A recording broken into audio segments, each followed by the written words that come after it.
Okay, let's get started. First of all, I want to welcome all of you members to this call, to this pod chat. I have to tell you something. I'm really, really excited about this.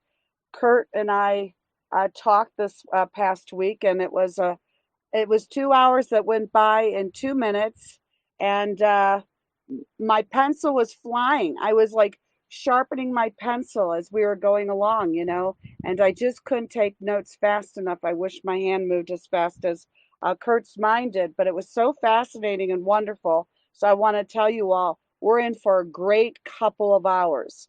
But I do want to remind those that come on and all of you that are new, please go ahead and think about this as like a Facebook live stream. So you've got the Sacred Knowledge news feed here. You can go in and you can type, you can share, you can ask questions. My moderators will be watching the board for any questions specific to what Kurt is saying or that I'm speaking to. All right, we're not going to go off topic. We're going to keep with what Kurt's talking about today. Your contributions are very important to us. I will let you know that I'm very good at watching the feed personally, but I have to tell you, after spending a couple of hours with Kurt's mind, I'm going to be focused. I'm going to be very focused on what he's saying, and I'm going to be taking notes along with each one of you because there's a lot of information that this wonderful being has to download into us. So I'm going to recommend that everybody gets some water and everybody gets some paper and a pen, to take notes because you're going to want to take notes with what he's saying. And of course, this is recorded. The recording's already started, so that the playback will happen. In order to hear the playback, you've got to join my broadcasting channel here on Telegram. But I will take the pod chat, and after we're done, I will move that into this particular group so everybody can come in and play on the feedback. Listen to again, share with your friends and your family. Okay, so make sure you're comfortable. Make sure you've got pencil and paper in hand. I certainly do. And we're going to get started.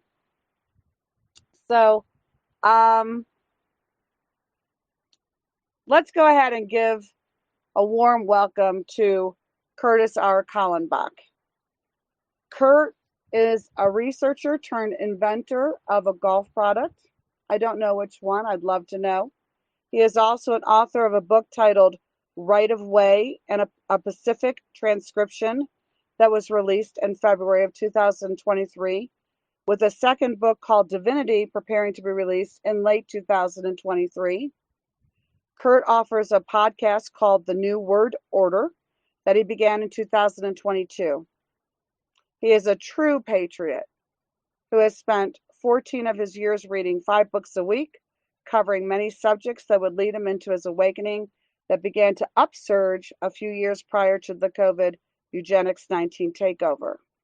And one of his mentors and fine friends was Jordan Maxwell, who, with Kurt's fine mind and intelligence, shared the journey to deciphering their way through the bullshit that we are all facing right now together.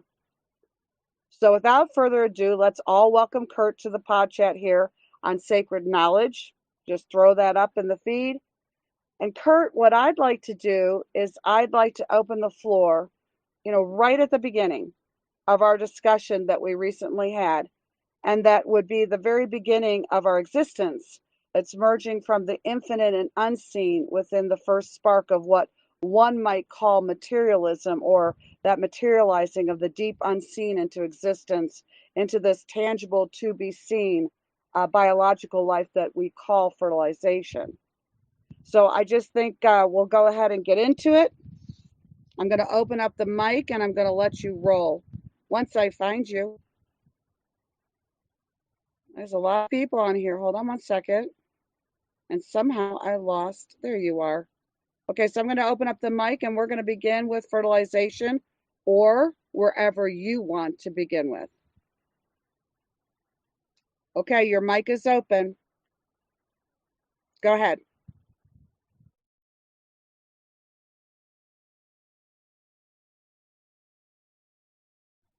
Kurt, I'd like to know, what is fertilization And I would like to know what's the difference between fertilization and conception. And I really would like to know what does that mean to us? What is important for us to have that awareness with in terms of our understanding of this difference? And you're going to have to open up the mic on your end as well. But the mic is open here on my end. Oh, Go ahead. okay, so you can hear me now. I can now, yes. Oh, okay, yeah, I'm an idiot. Understand that at 63 plus years old, I'm a absolute moron when it comes to technology. Really, I'm not even joking. So if I get lost in this thing today, it'll be because of technology, my inability to deal with technology. And but you can still hear me, right? Because I'm afraid that I'll lose you somewhere along the line, right? You can hear me? I can hear you. You're doing great. Go ahead. Well, first of all, let me fix a couple of things you broke right off the bat. You introduced me as Kurtis R. Kallenbach. That's not a true statement. Kurtis R. period Kallenbach works. Kurtis R. Kallenbach does not work because the R initiates a problem. It initiates a problem because that R becomes a middle initial, or which is part of a middle name, and that middle name situation is a ghost. So again, Kurtis R. period Kallenbach works. Kurtis R. Kallenbach does not work. The period creates a finality. It creates a closure. It actually is the end of a sentence, like a prison sentence. So Kurtis R. period is the end of a sentence. If you leave off the period, I'm still serving time. You also called me a patriot. Not a true statement. I'm not a patriot at all. I only I was a seeker of truth. I found it. I found the irreducibility of my own existence, and we'll be talking about that today. So again, I am not a patriot. No offense. I'm not an activist. I'm not a patriot. I'm none of those things. And finally, I'm an inventor turned researcher.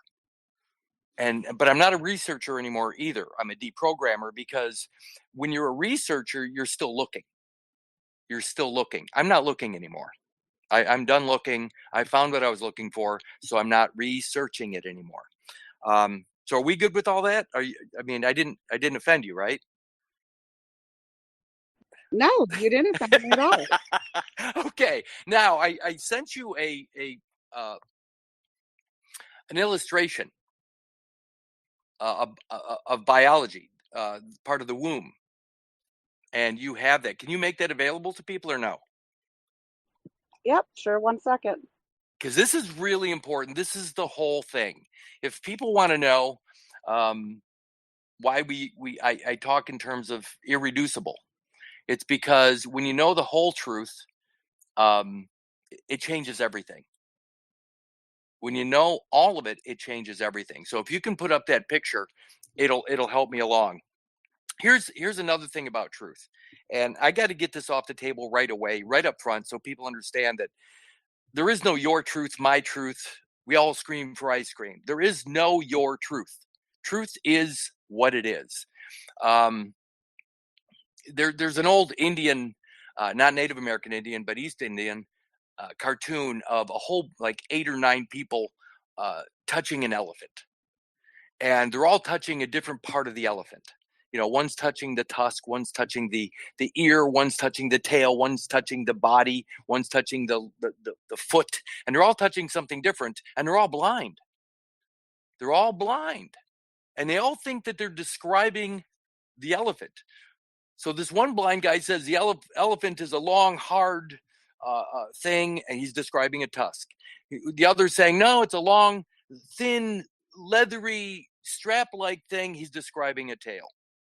What I'm getting at is all of these blind guys are describing a piece of the elephant, but they are describing the elephant from their perspective, which is all they had to work with. Well, that's what truth is. Truth is the elephant. It's all it's everything they were describing. It was all part of the truth, but they were only describing a piece of the elephant, which is a piece of the truth. Well, that's a detail. When one is describing the tusk, it's a detail. When one is describing the tail, it's a detail.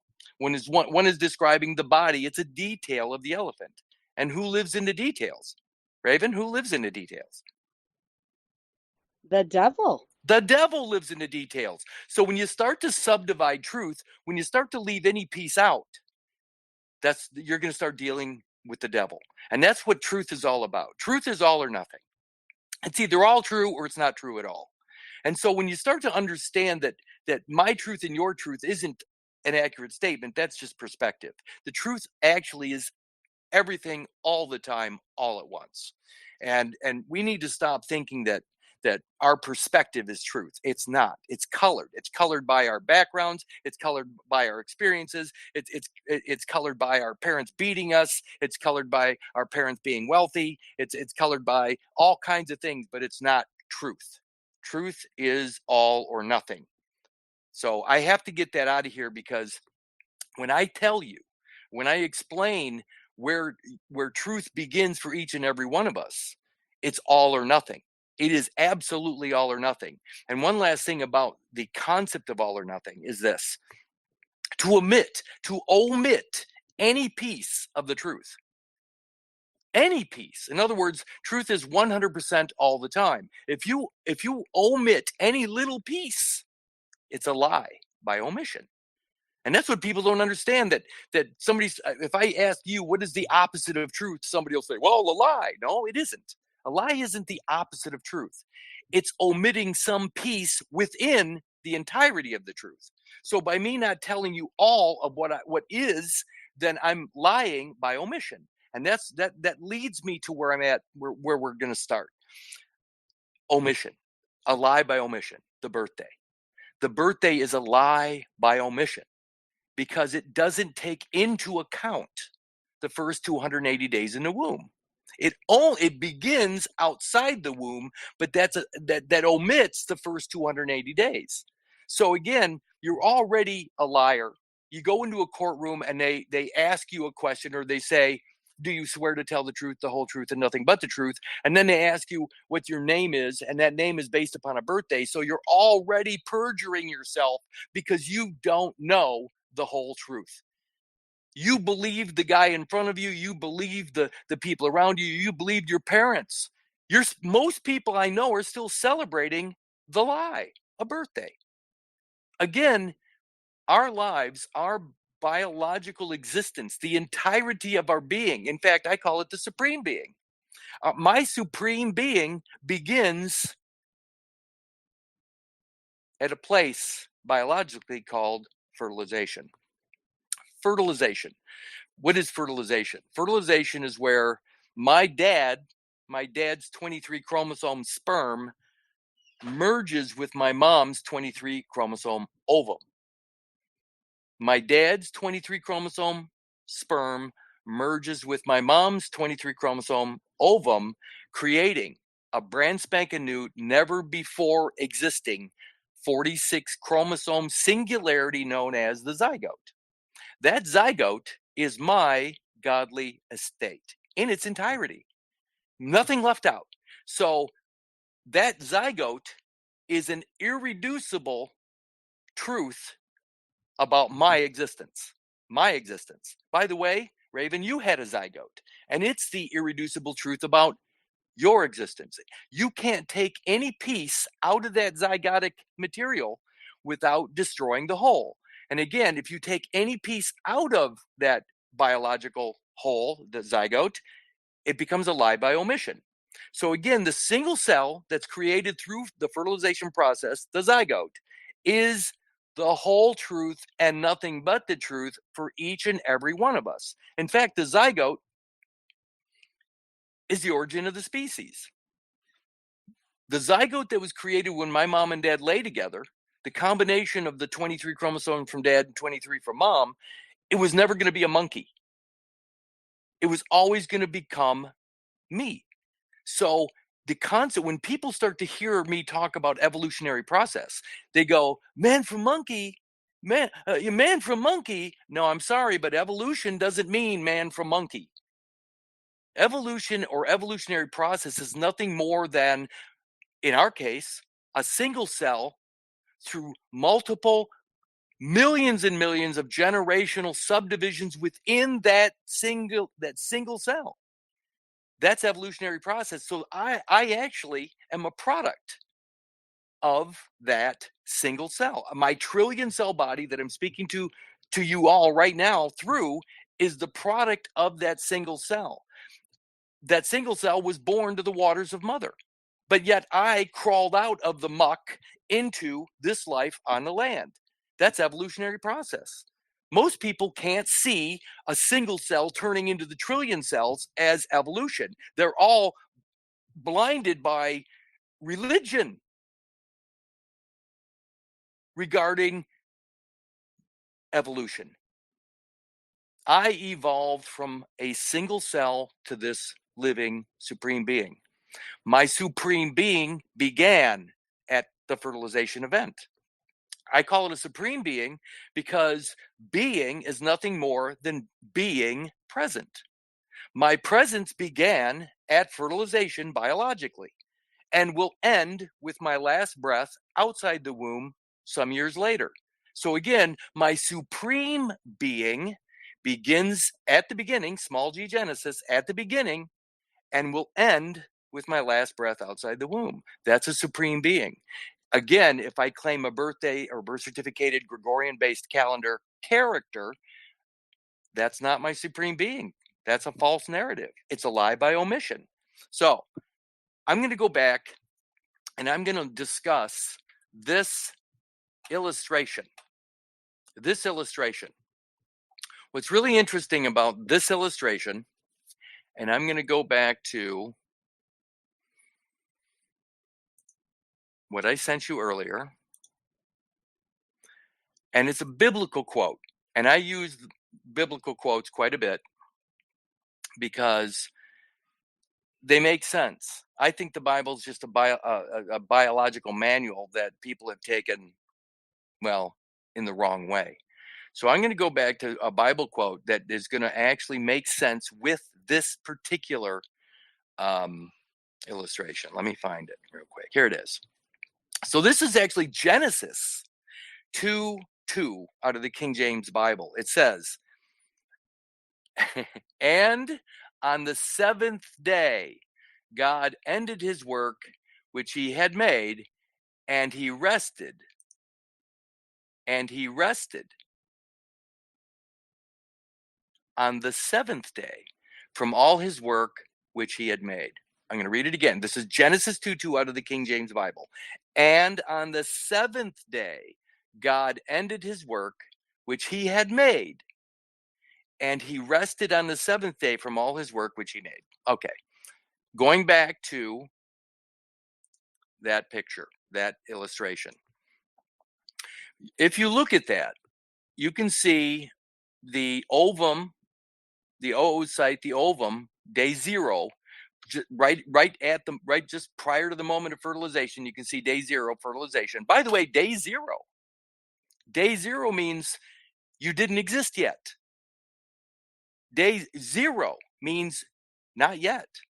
Fertilization, the event of fertilization, is the beginning. It's the very beginning of your existence, of all our existences. So day 0, just at the moment of fertilization, is when you begin. Once fertilization event occurs, I want people to think of the clock starting. So it went from 0 and then it starts. Your clock, your evolutionary process begins from that moment. Prior to that, you didn't even exist. You did not even exist. But all of a sudden, when sperm meets ovum, by the way, let me say something before I get lost.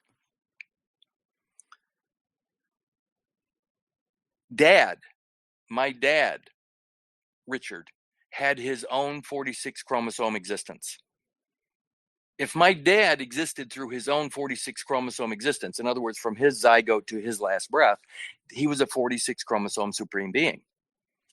His 46 chromosomes, I just said that my dad offered or donated 23 chromosomes. So is the 23 chromosomes my dad offered the same as his own 46 chromosomes? The answer is no. He offered me 23, just like my mom did. Now I'm gonna get this out of the way so I don't forget it. The idea of my dad giving me 23 chromosomes and the idea of my mom giving me 23 chromosomes. Those 23 chromosomes from my dad represent his entire bloodline, DNA wise. It is his donation from his side of the family. So his 23 chromosomes, within those 23 chromosomes are his parents and their parents and their parents, all the way back to the very beginning of his bloodline and their bloodline. So it's an archive on my dad's side. Everybody that led to my dad's 46 chromosomes are somewhere within the 23 he gave me. And the same on my mom's side. My mom's parents and their parents and their parents, 2 by 2, 2 by 2, 2 by 2, all the way back, are in her 23 chromosome ovum. So when you combine my dad's 23 and my mom's 23, you have a single 46 chromosome arc, ARK, which is an archive of all the way back on both sides of my parents. It's an archive. It's an ark. It's Noah's Ark. It's Noah's Ark. The zygote is Noah's Ark, and I'm Noah.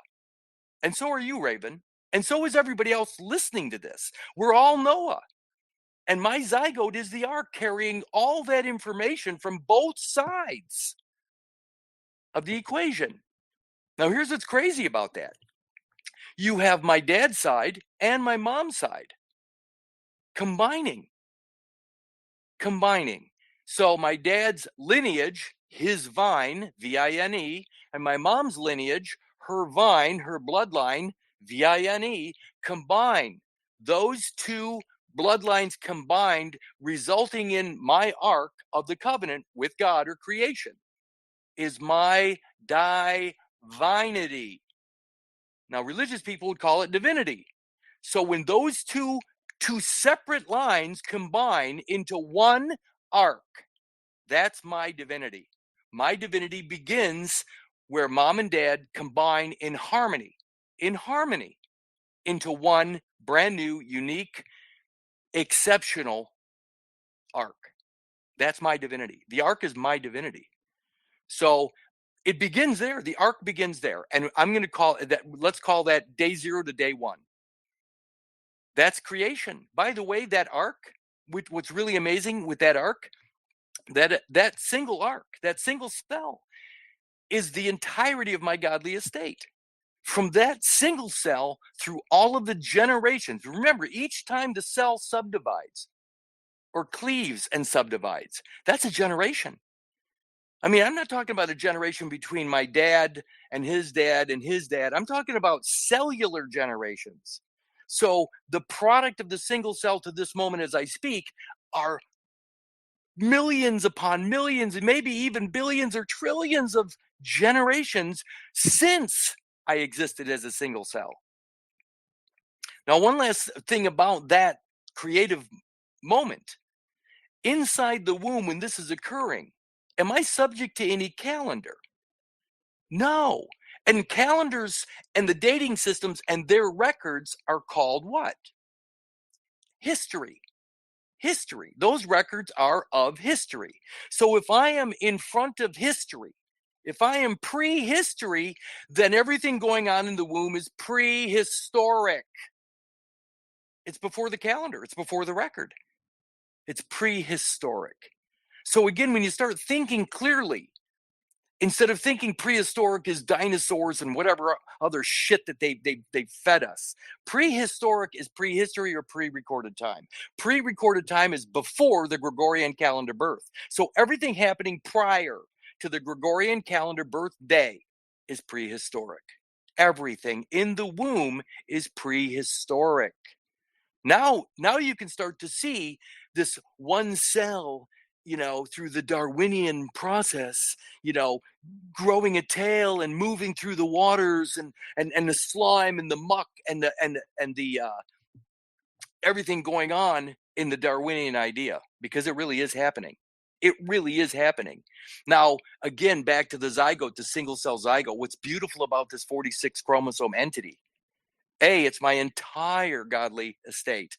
But what's really crazy is it's perfect. It's perfection. It is absolute perfection. And it's for those that have a religious connotation or slant, understand that the zygote in its own perfection is intelligent design. It's intelligent design because that single cell allows you to live in the waters of mother for the first 280 days of your existence. It allows you that. The information in that cell is for the underwater aspect. You're living in the waters of mother the first 280 days because of the intelligent design of the zygote. What's really interesting is that same intelligence allows you to live outside the womb on the dry land, air-based world beyond the womb. The same cell, the same structure, the same information that kept you alive in the water now keeps you alive on the land. It can't get any more intelligent than that. Now, this is where I say Darwin meets God. Darwin meets God, where the intelligent design of the zygote, once it's created, it begins evolutionary process. So you have both the intelligent design of the zygote, but then you have the evolutionary process of that zygote into an embryo, fetus, baby, man.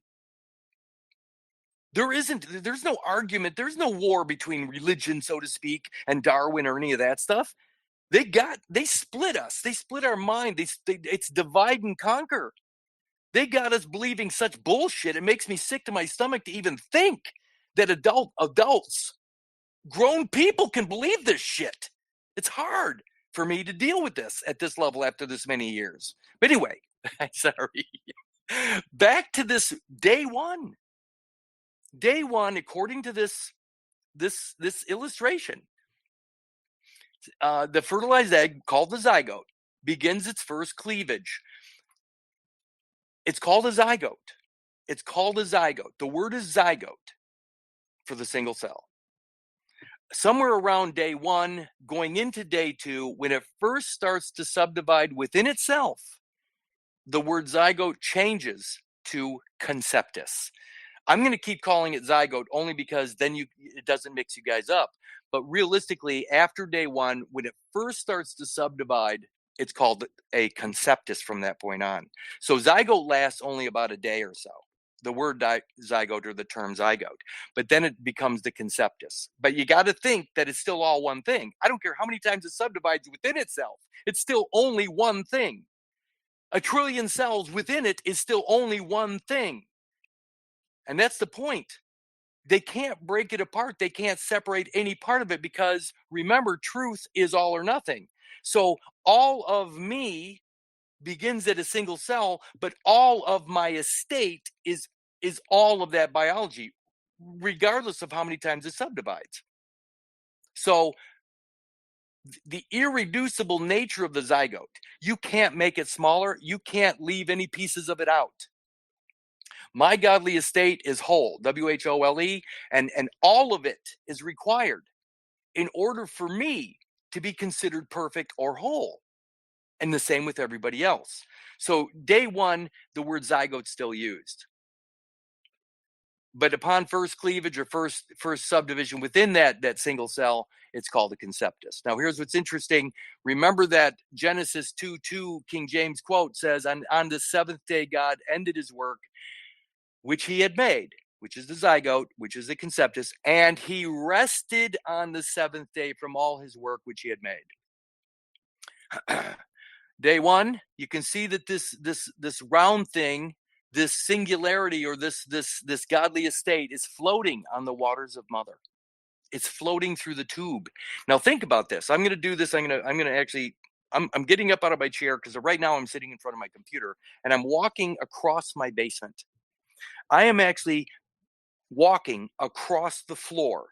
But if you were to my phone, if you were to actually have the coordinates, if you were following me on my phones through coordinates, I am moving through space and time. I'm over here now, I'm over here now, and the coordinates are changing with each motion or movement. That's space. I'm moving through space as I walk across my floor. I'm trying to drive a point home because when people hear the word space, they look up in the sky. That's not the truth. Truth is, wherever you are, you have coordinates. And wherever you move to, those coordinates move, you're moving through space. When you look at this illustration, understand that this zygote conceptus is floating on the waters of mother, moving through space. Moving through space. Coordinates are changing. So again, it's not a fixed position. It's moving through space. It is unattached. It is not attached to anything. Day 2, 2-cell stage. Day 3, 4, it says 4-cell, 8-cell. But here's where it gets interesting.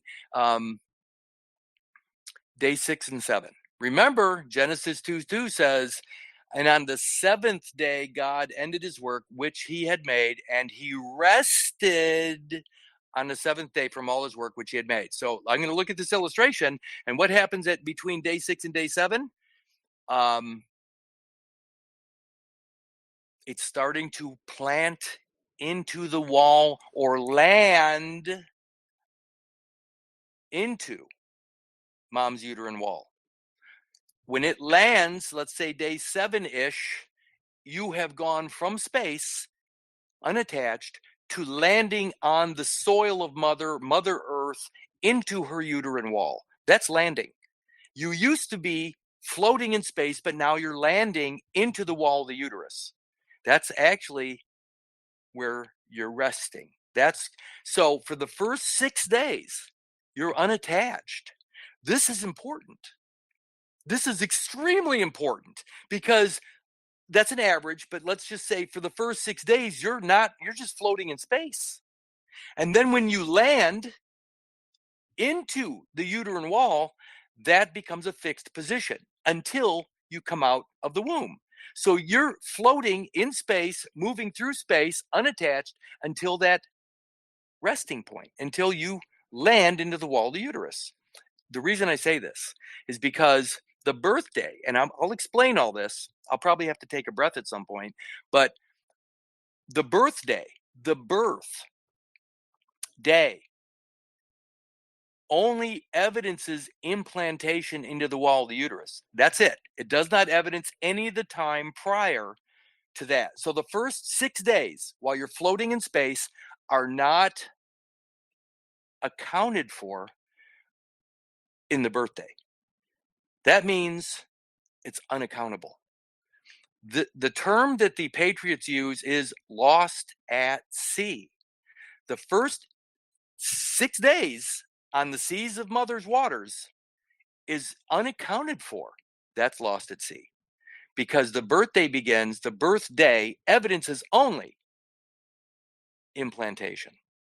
They call it conception. The word conception ultimately means implantation. Conception is not fertilization. Again, fertilization is creation. Conception means implantation into the wall of the uterus.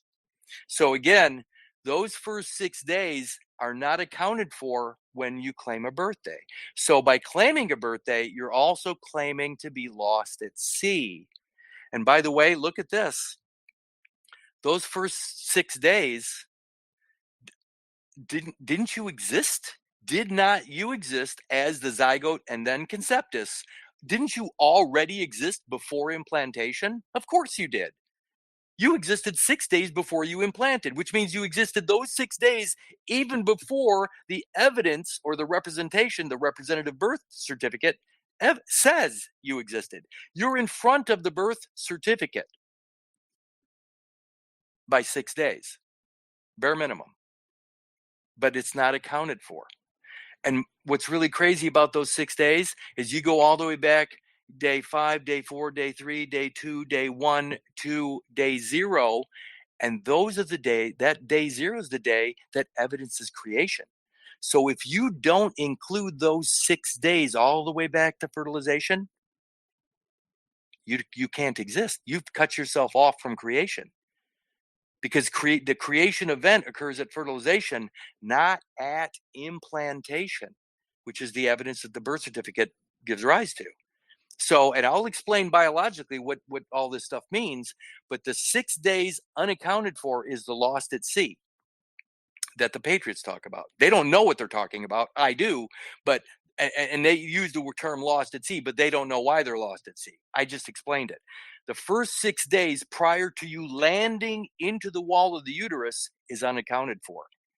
And if you're not accountable all the way back to day 0, which is where creation is, you're lost.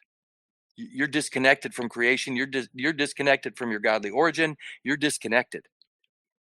And now you need to be saved. You need salvage operation. You need somebody to go out there and find you and bring you home. That's called salvage. That's admiralty law. Admiralty law is there to find those you somewhere in those 6 days, because by claiming a birthday, you're lost.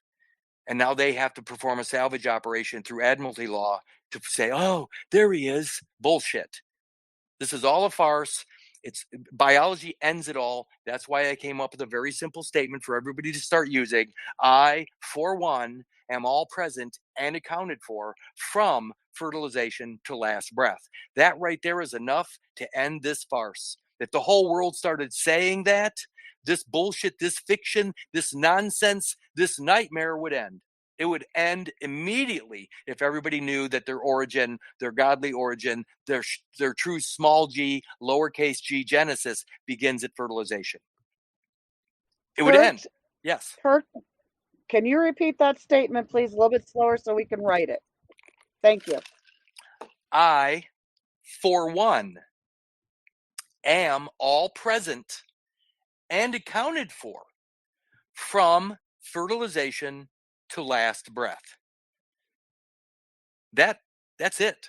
That once people said, well, years ago, Kurt, can't you develop a elevator speech to make all this make sense? No, I didn't. Elevator speech is a speech. This is one sentence.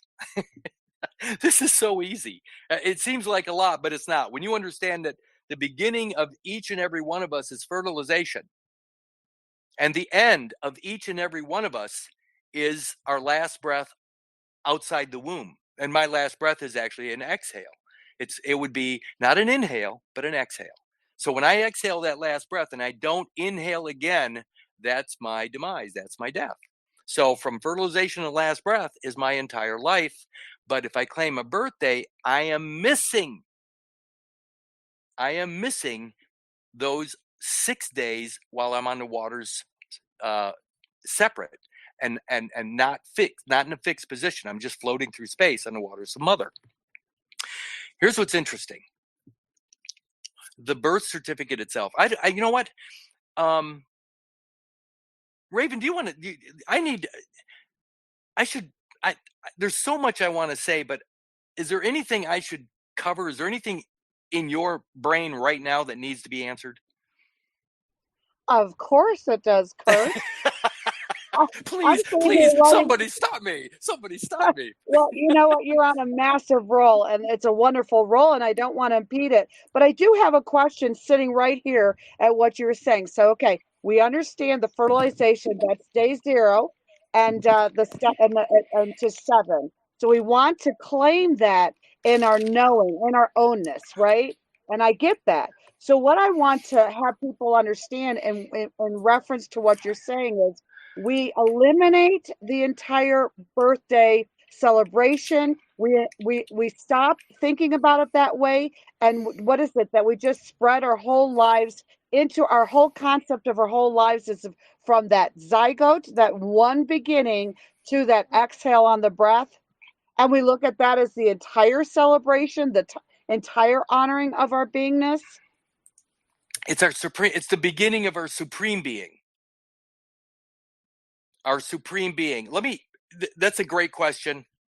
Here's the deal. Being, to be or not to be? That is the question. Well, to be means to be present. It means to be breathing. It means to be conscious. And it means that your biology is living. That's presence. And you've been present. You've been fully present ultimately from fertilization, the fertilization moment, to your last breath. That is all of your being. By the way, here's what's crazy about beingness. Being and present. I, knowing this stuff, having this knowledge, I know I have never, ever participated in history, in the past, because being present only, being means present, I have never participated in the past. When somebody says, well, Kurt, yeah, I think I get that, but what about the picture of you in 5th grade? Yeah, here's my answer. What day was it when that picture was taken? Raven, what day was it when that 5th grade picture was taken? I don't know. I It guess it was would be now today. then. It It was was now then. today. It was today. Yes. Okay. I wasn't sitting there, 45 years ago or 50 years ago or whatever. When I was sitting there and that photograph was taken, it was this moment. It was today. It was the present. I only exist in the present. I've never participated in the past. The past and the present are mutually exclusive. They can never combine. So, what day was it? And you, by the way, you don't have to know, but you do know. What day was it when your mom and dad lay together to have their building materials come together and create the zygote? What day was it? Now. It was today. When they were doing what they were doing, and no disrespect, but it was today for them, was it not? Yes, Kurt, they were having fun today. Well, what I'm getting at is that there is only the present moment for the living. There's nothing more. I mean, from alpha to omega, there's only the present. So this is like life is actually just one long, singular present moment. There is no beginning realistically. There is no end realistically. If you want to really look at this, the alpha to omega from fertilization to last breath is all one moment. We just perceive it in linear time. We can't possibly consider that it's all one present because they use calendars to subdivide each and every moment. I'm wearing a watch right now that's subdividing each and every moment. Those subdivisions are not true. It's all the present for the living. As long as I'm breathing, it's the present. And remember, if they subdivide today, or if I look back and say, well, yesterday was the 5th of August. No, when I was there, it was today. So what they got us doing is agreeing to a fictional time frame because they control that which they created, which was that Gregorian calendar or those calendars. They subdivide each in our lives so they can control each of those subdivisions. Remember who lives in the details? Yes, the devil is in the The detail. the devil's in the details. So if I know that my present began at fertilization and my presence will end at last breath, there is no calendar that holds me.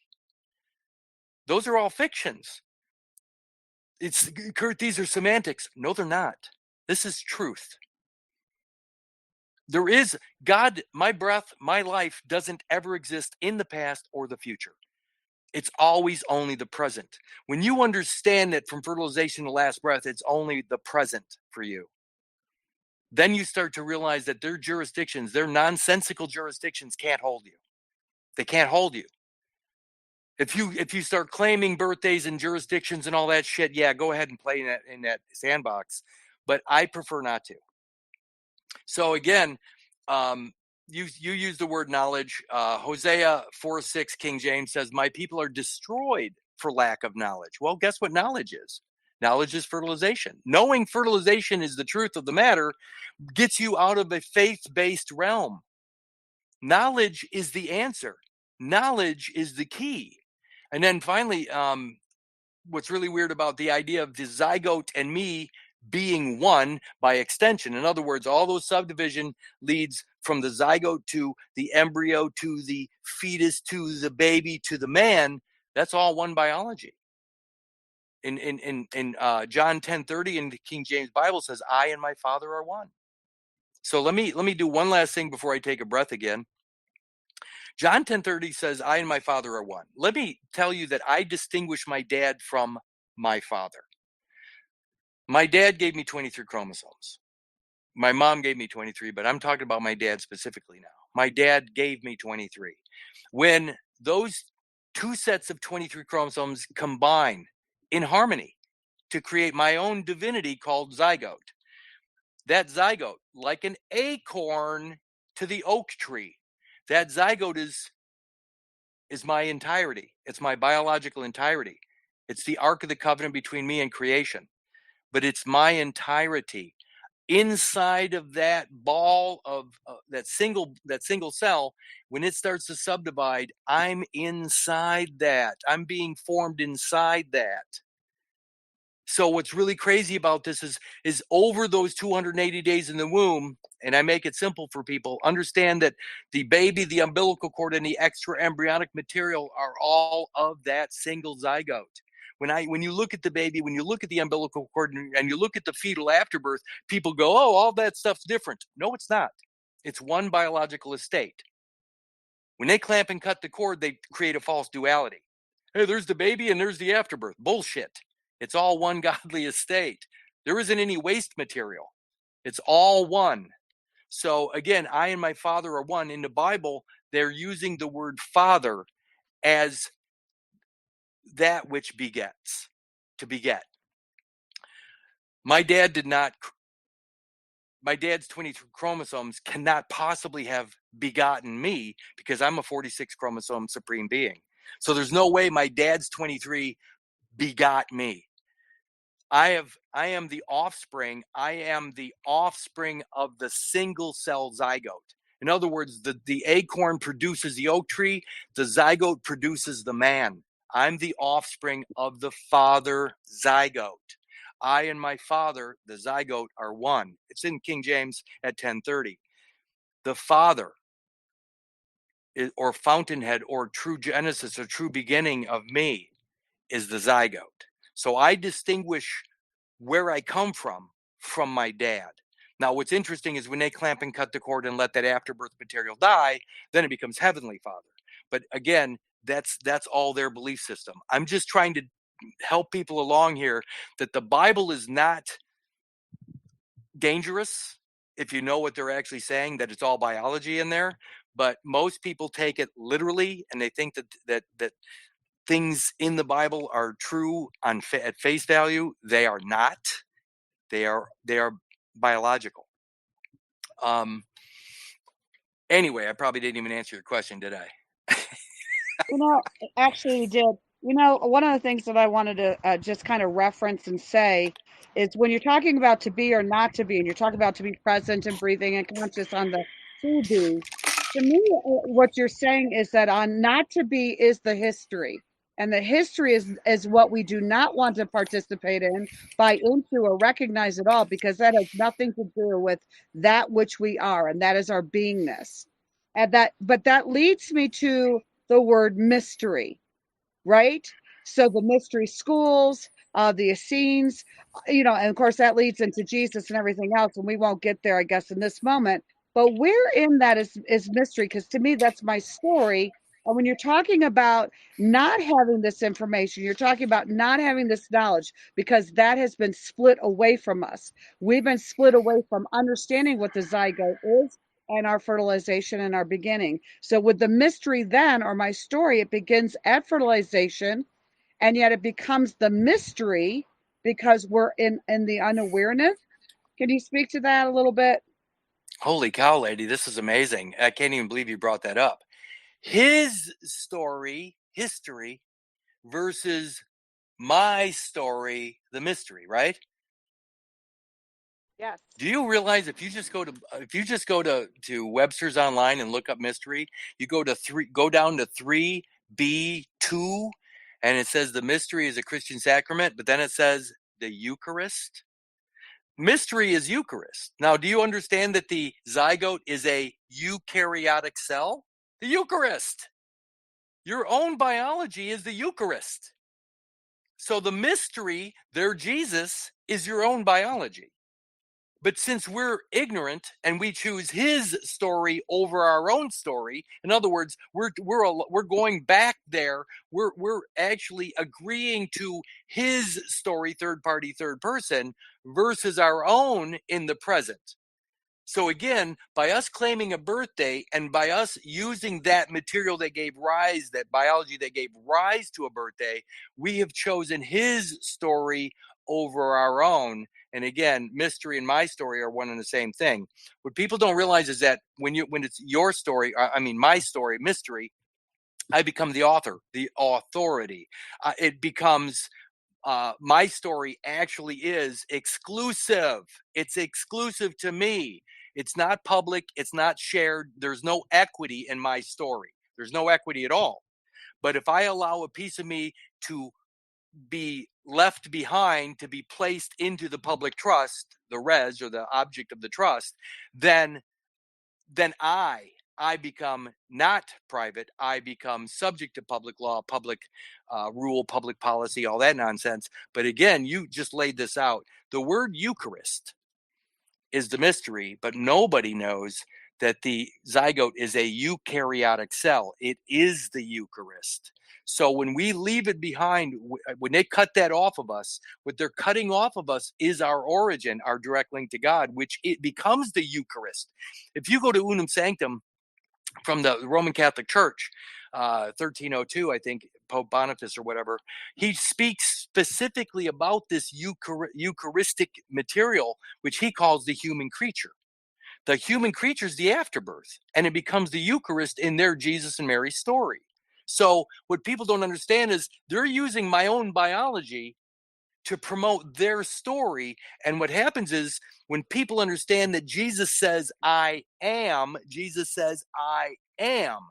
He's also saying he's speaking specifically to the present, because I amness is the present moment only. So again, think about this. If Jesus gets sacrificed, what's being sacrificed? I am is being sacrificed, or the present moment. And then that birth certificate goes back in time, back there into his story, which is based upon the Gregorian calendar created in 1582 to promote his story, third party, third person.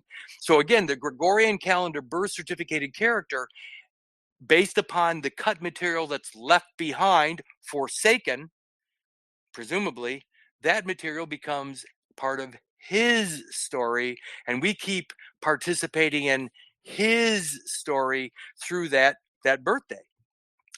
So we sacrifice ourselves. We sacrifice our own presence. We become the sacrifice. Our presence becomes the sacrifice for the greater good. And I don't buy that. I'm not participating in that sacrifice. You know, that's an impossible contract for me to participate in. By the way, let's just do this real quick. The definition of be, as in to be or not to be. I'm just going to go right to the simplest definition here. It says to have an objective existence, have reality or actuality, to live. That's to be, is to live. And to live means to be breathing. Again, I'm not going off topic. I'm just saying that people don't understand their lungs, your lungs. If you look at those at a biological level, if you take everything away and just look at the lungs, your lungs are your wings.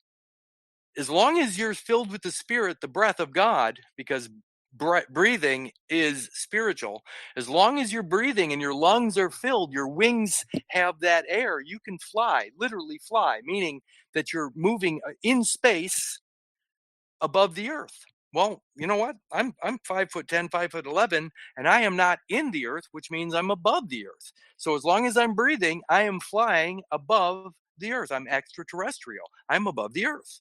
As long as I'm breathing, my wings have the breath of God in them. That's my lungs. That's how simple this shit is. But we don't want to look at that. Kurt, you can't fly. I am flying. I'm moving through space right now as I walk around the basement. Of course, in the basement, I'm 6 feet under. But anyway. But the thing is, that I have to say to that. So the lungs are the wings. And I've been saying that for years. So that's very interesting. When you look at COVID Eugenics 19, you're looking at the idea that they're attacking the respiration, they're attacking our lungs, they're attacking the twins, they're attacking that part of our beingness. So actually, essentially, what they're doing is they're trying to clip our wings. They're cutting our Yeah, wings down. Can you speak to that? yeah, it is. It's what people don't realize is that by letting a piece of you, the afterbirth, which is your link to God, to be placed in the in God we trust or on deposit as the res, that's called clipped sovereignty. You said clipped wings. That's exactly what this is.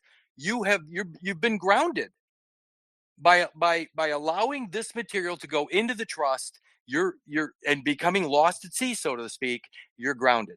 The moment you understand fertilization, the last breath, you regain your sovereignty. It's actually the divine right of kings. When you go all the way back to fertilization, the divine right of kings kicks in. People don't understand this stuff.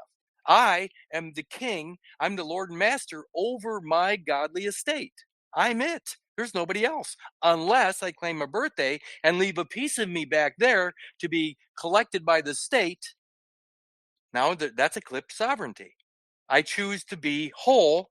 And again, biblically, even there, Jesus says at Luke 5:31, King James Version, they that are whole, WHOLE, need not a physician. You don't need to be fixed. You don't need you don't need a minister. You don't need to be administered to, which means you don't need the what? Administrative process. You don't need administrative process when you're already WHOLE from fertilization to this moment. So again, what I'm doing is I'm eliminating all of their fictions by telling the truth. From fertilization, the last breath is the truth.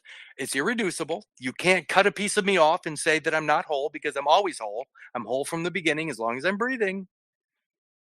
By the way, again, you go to 1 Corinthians in King James, it says the spiritual man is to be judged by no man. What is spiritual? Spiritual means to be breathing. That's all it means. There's no religious connotation to spiritual at all. Spiritual means to be breathing.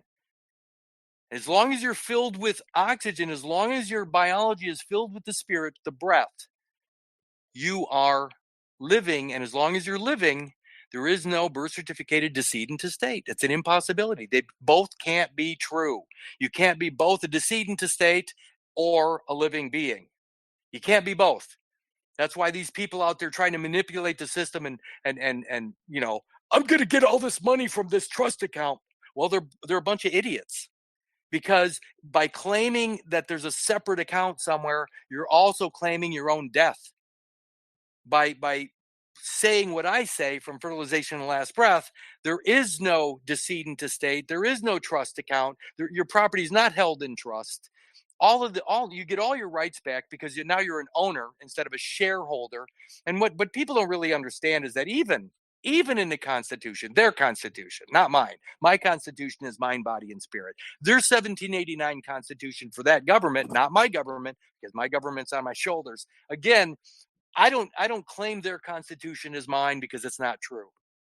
What I'm getting at is that in that Constitution, their Constitution, it says that paupers, vagabonds, and fugitives from justice have no rights.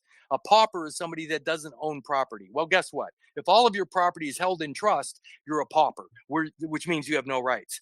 Vagabonds. Who's a vagabond? What's a vagabond? Somebody that's homeless. Guess what? The home that you arrived in, the material that surrounded you in the womb, is your home. And you gave that up when you claimed a birthday. So now you're literally homeless. And finally, fugitives from justice. Justice is a very simple concept because it's between you and your father, which is the zygote. The moment you walk away and claim a different government, meaning you're choosing to another government over your own self-governance, that you become a fugitive from justice. So again, in their Constitution, paupers, vagabonds, and fugitives from justice have no rights. And by claiming a birthday, you become all three. I'm again, I cringe. I started in that patriot movement. I started where everybody else did, but I didn't hold on to any of these ridiculous beliefs or ideas because it didn't make sense to me. I got where I got today because I just wanted the truth, and I found it. And it goes all the way down to the single cell zygote. And at that point, it cannot be reduced further. So my origin, my godly origin, which is also the origin of the species, cannot be reduced any further. If they clamp and cut the cord and take a piece of me off, which gives rise to a birth certificated character, a birth certificate, that's a reduction. They took a piece of me off and they gave it a title. That's a reduction. The truth cannot be reduced. The birth certificate is a reduction, which is not true because it's only a piece of the whole. And if it's a piece of the whole, it's a detail. And if it's a detail, well, that's where the devil lives. I choose not to deal with the devil. I prefer truth. Kurt, I'd like to ask you something else, and it's something that you said a little bit earlier. And it's talking about everything's in the biology. And a few years ago, I got to the point where I understood that everything was within the biology. You know, the naming of each part of our body was by them, altering and changing and shackling us to this external plane of existence, these concepts and perceptions that are outside of us. But now the things that you're talking about, what's really interesting is I want to go back to the word zygote, because as soon as you said it was very interesting that members on this call were responding with what an interesting word. The question I have in this is if the answers and all that awareness, all the knowledge and everything's within the biology or the zygote itself, which you are calling the father, um, could it be, can you explain to me and us, are they worshiping, how are they worshiping the biology? Because they're coming from a very different, negative, dark perspective, yet at the same time as it seems to be they're externalizing, but coming from this very dark, evil, negative, whatever you want to call it, perspective, slanting and inverting it completely from something that is the supreme being or that father or that zygote. So we look at Baphomet, we look at what their religiosity is worshiping, the goat itself. They're inverting the zygote, and then they're inverting the Christ, then they're inverting all of it. I really would like you to speak to that, if you will. Ultimately, it comes down to the idea. When you say Baphomet and you use the word goat, it's a scapegoat. It's a scapegoat. And I'm going to go to scapegoat at Wikipedia just for the hell of it. Don't get after me for Wikipedia. As far as I'm concerned, unless somebody can prove something wrong, they need to shut the fuck up. You know, Kurt, you can't use Wikipedia because it's a psyop. Shut the fuck up. You know what? Prove it wrong, and then I won't use it anymore. But believe me, this shit is accurate. As far as I can see, almost everything on Wikipedia is accurate, unless it's not. You know what I mean? If it's against your belief systems, I'm sorry for you.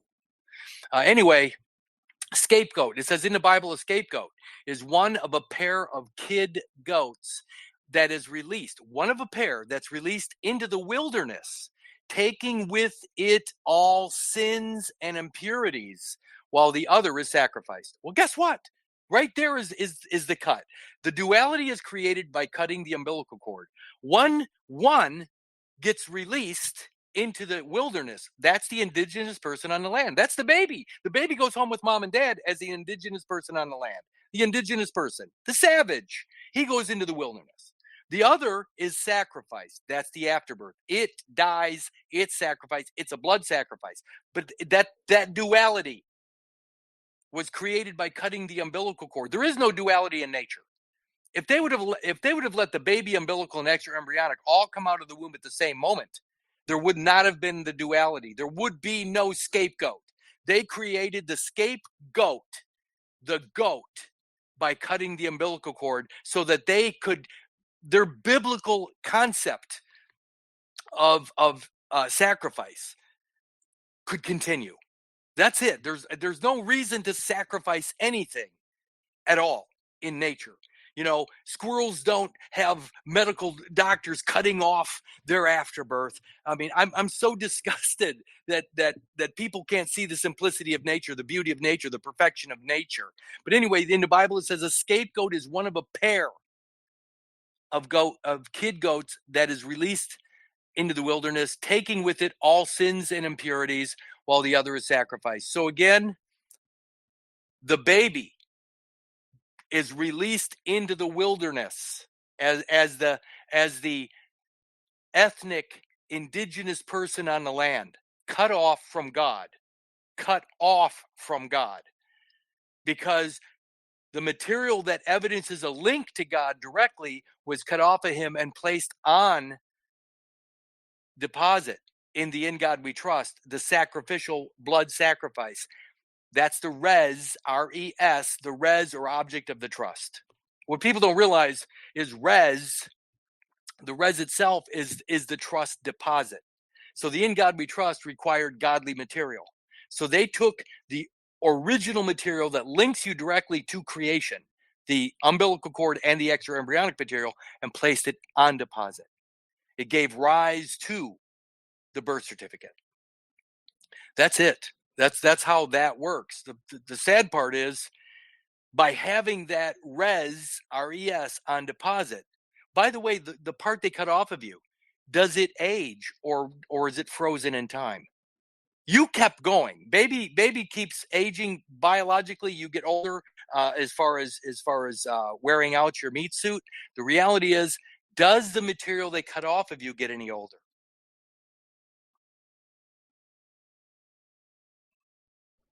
No. It can't. It's frozen in time.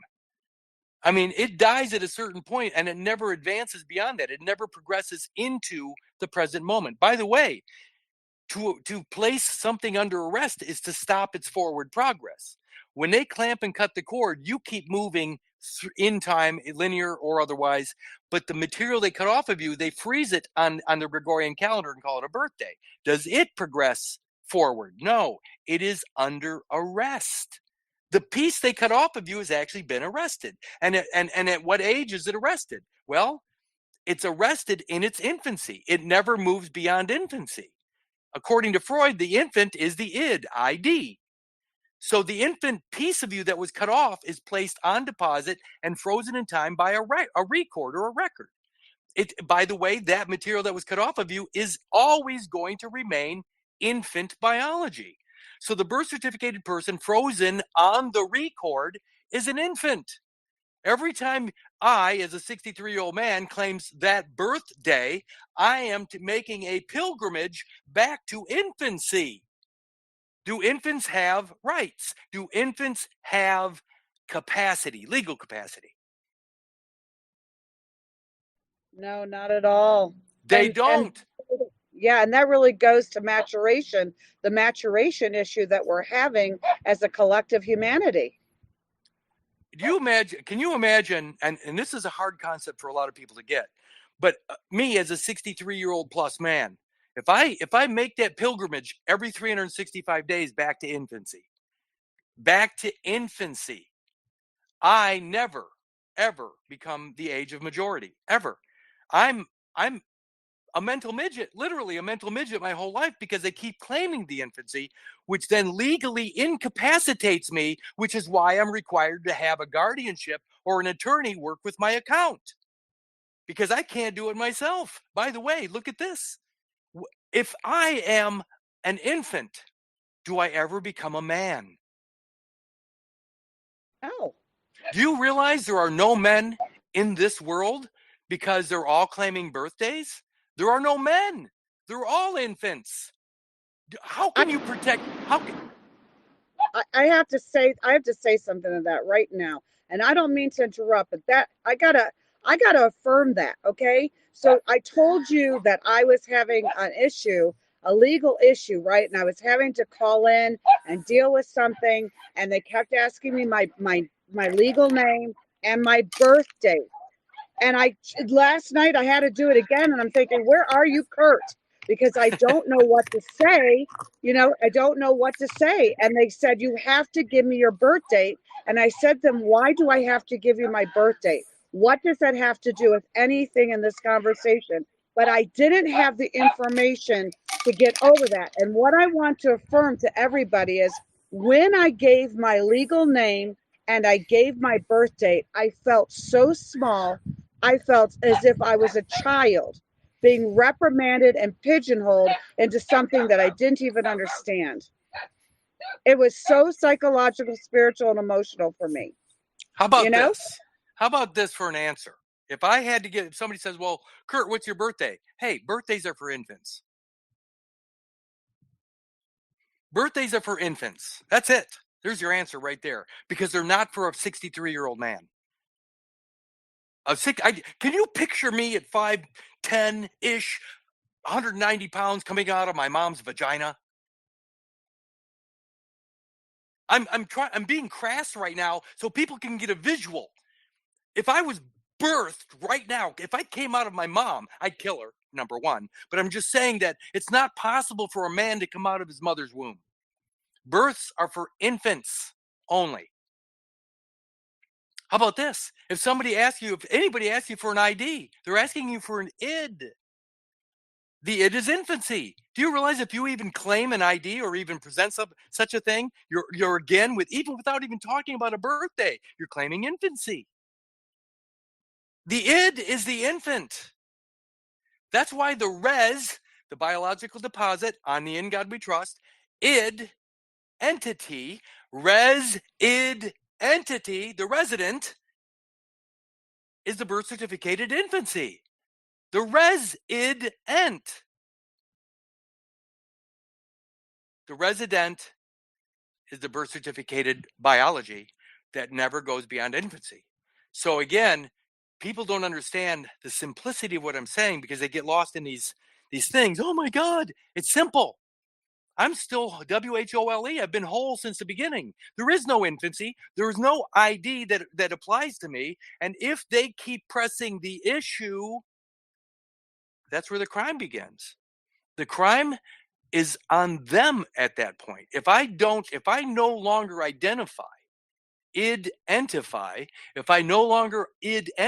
identify with that infant character, then they have to destroy me through their own actions.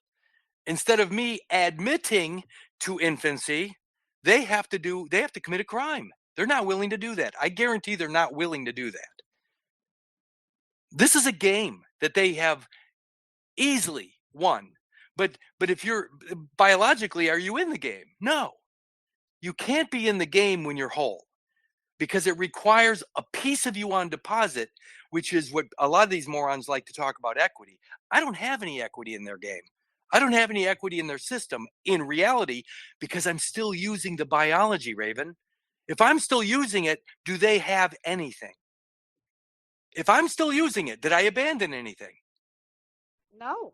No, so the piece they cut off of me, even though it's a matter of fact, and there's a record of a piece of me being cut off, I'm still using the whole estate as long as I'm breathing. And as long as I'm breathing, does what they have on deposit make any difference at all?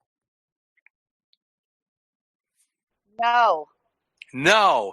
So here's what I'm going to get at. You said COVID the other 10 or 15 minutes ago. I have to get this out also before I forget. COVID is COVID. I'm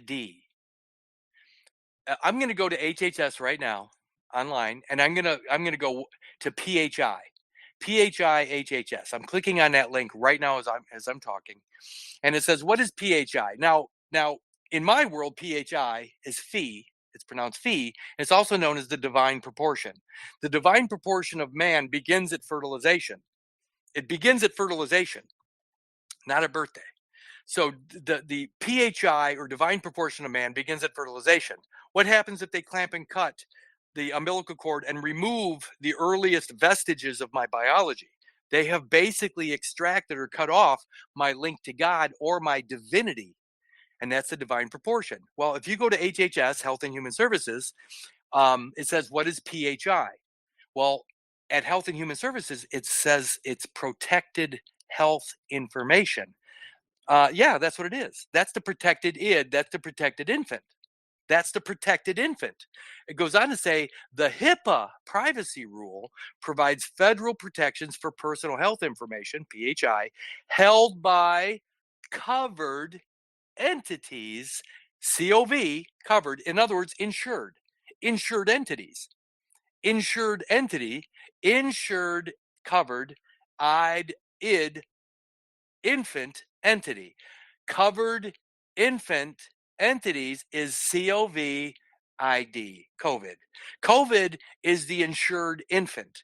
When I wrote Trump some letters, and I'm way ahead of myself at this point.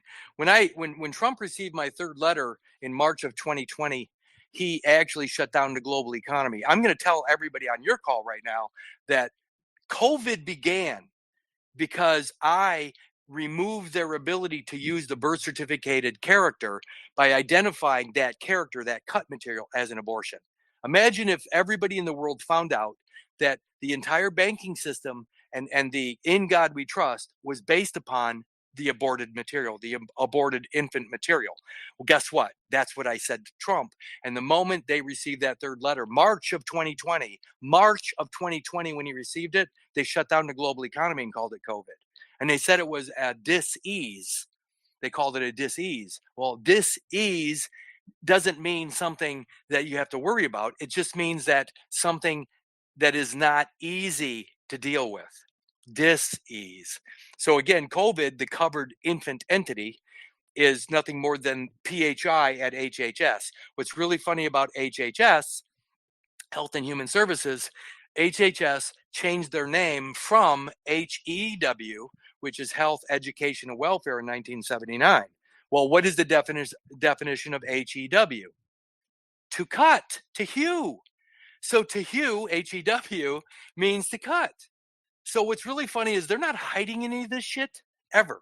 It's just that we're too stupid, or we're too caught up in our own narcissistic American idols, the birth certificated persons. We're too caught up in all this bullshit to actually care about the truth anymore. What's in it for me, Kurt? I mean, there's money out there to be grabbed up. Guess what? That money in God We Trust, it's a bloodbath. It's a blood pool. If you haven't earned it, it's not yours. It's not yours. Whew, man, that was a data dump, wasn't it?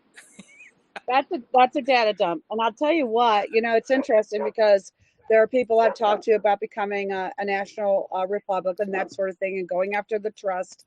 And as much as I get a little bit of feeling towards it, I just get unmotivated to do it.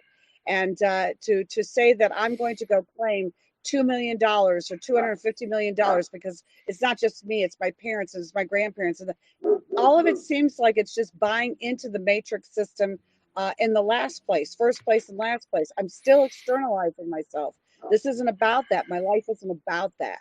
And I'm really glad you brought that up. And I think that bears a little bit of repeating, Kurt, because I think people need to understand that no matter what we're doing, if we continue to go forward into their systems, whether we're thinking that whether we're agreeing with it and we're complicit to it because we're unaware and we don't know, or we're trying to step out of it and going, I'm going to fight the system, I'm going to buck the system, therefore I'm going to pull myself out, but then I'm going to go back into it for their monies that they've been trading on the commodity markets and that sort of thing.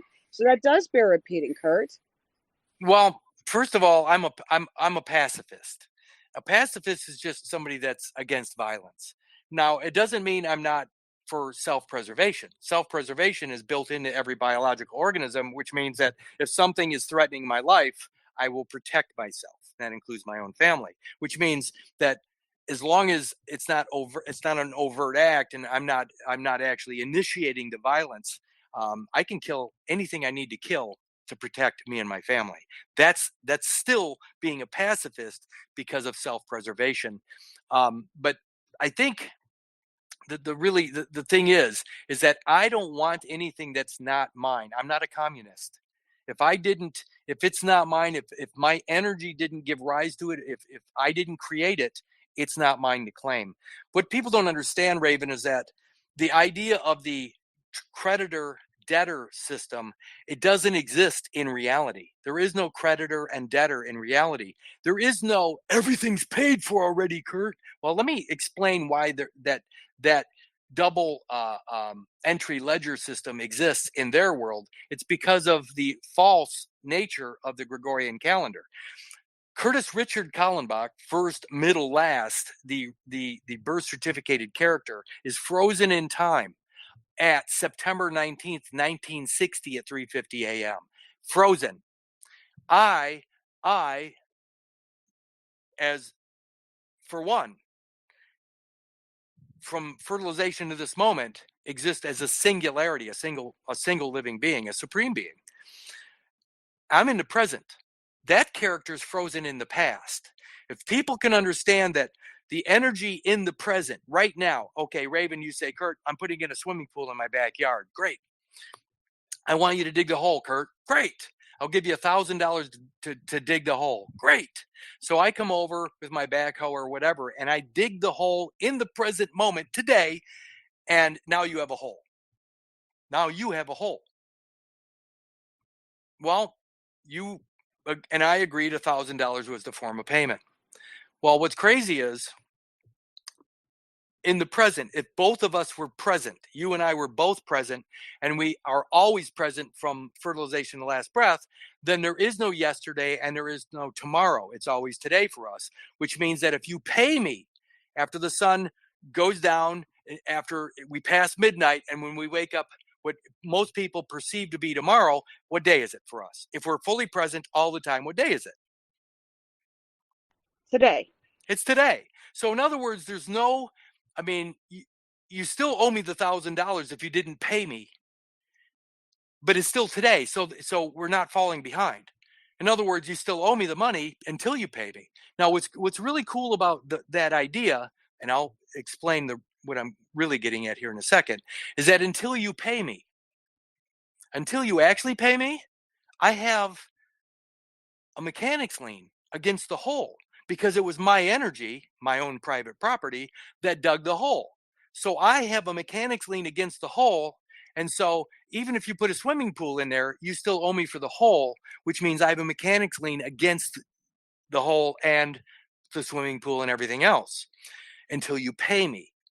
Now, the reason I bring that up is because since 1933, with the creation of the birth certificated person for FDR's consecrated nation, one nation under God, what he did was he took all the money out of the system. So it became debt, DEBT instruments since 1933. Well, if we've been exchanging debt notes or debt instruments, i.e. Federal Reserve notes, since 1933, nobody has ever been paid. If nobody's ever actually been paid in the present, Raven, then everything that's ever been created since 1933 has a mechanics lien against it. All the living supreme beings that are breathing today own everything. We own it all. And that's contrary to most people's ideas. They go, well, they own it all, and we're just, no. The living supreme beings own everything, because it's the energy that created everything. It's the intellect that created everything, which is all private property. And as long as we understand that there's a mechanics lien, since we have never been paid. When they took the money out of the system in 1933, when House Joint Resolution 192 was passed, and they took all the gold, all the forms of true payment where you could actually pay the bill instead of exchanging debt notes, what I'm getting at is nobody's been paid since 1933 with the introduction of the birth certificated character. And so we own everything through a mechanics lien. The reason I said that is because I didn't want to forget that, but I am going to go back to the time problem. If Kurtis Richard Kallenbach is frozen in time on the record in 1960, and I'm here in the present moment 63 years later, to that character, to Kurtis Richard Kallenbach back there, remember, I'm fully present, but their character, their birth certificated characters on the record 63 years in my past. Well, to that character looking towards me, I'm the future. I'm the future. So the living being in the present is the future to their birth certificated character frozen in the past.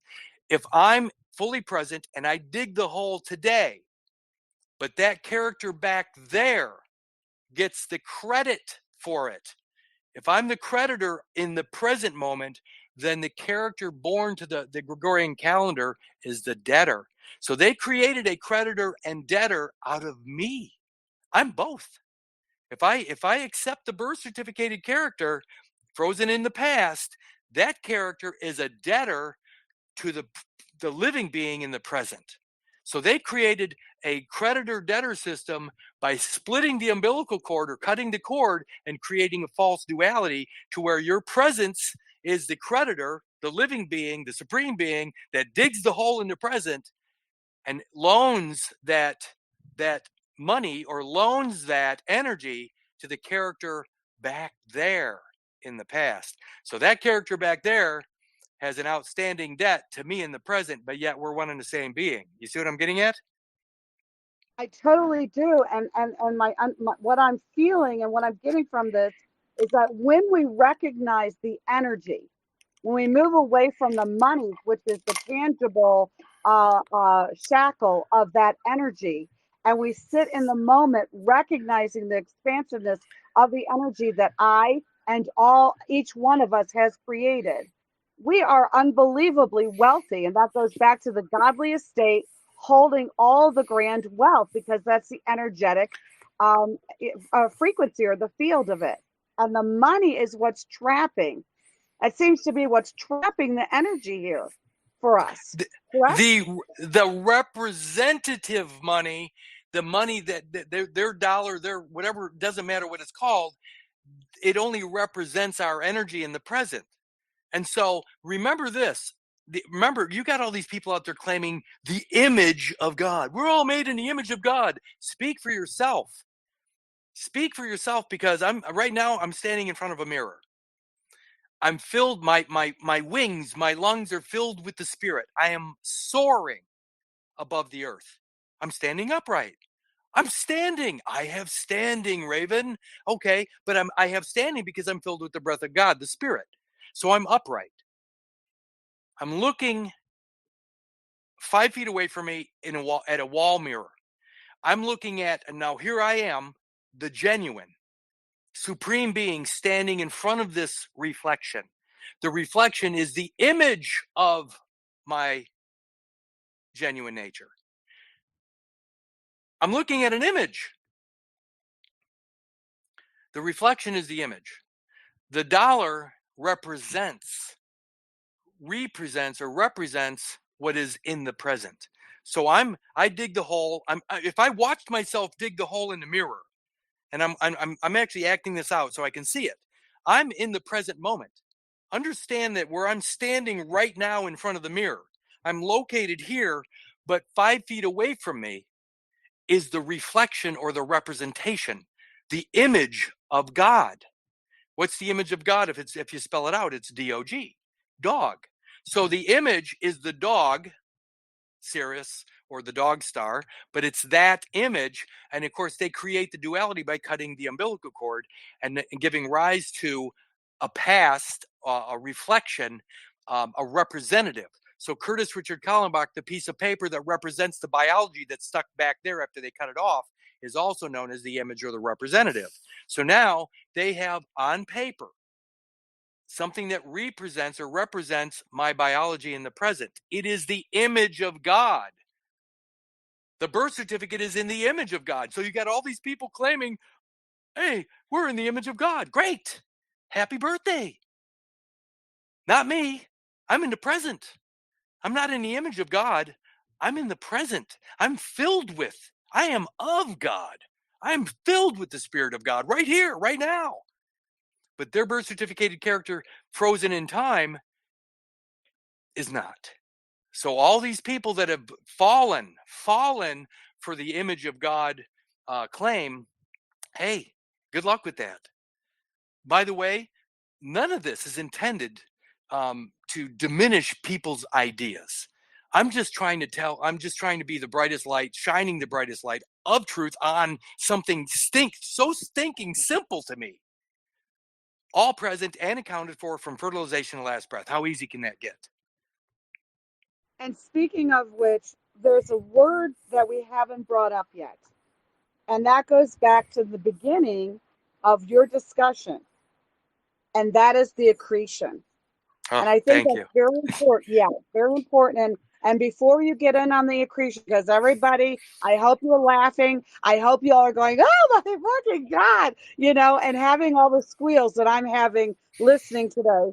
But I want to, if Kurt, if you can go to what is the matrix really, and then the accretion. Go ahead. Okay. By the way, I love blowing all these people's minds that think they know shit. There are so many organizations out there that are trying to get yourself out of the matrix. They don't even know what the matrix is, Raven. They don't know what the matrix is. They think that they saw a movie from the late 1990s and it's some digital bullshit. It's not. The matrix is so stinking simple. You know what it is? The matrix is the wall of the uterus. That's the matrix means mother. So here we go. I'm going to go back to that illustration. Day 0 to day 5, 6, 7. If you look at day 6, 7, what's happening is that conceptus, your entirety, your biological godly estate, is now preparing. It's preparing itself to land into the soil of mother. It's preparing itself at day 6, 7.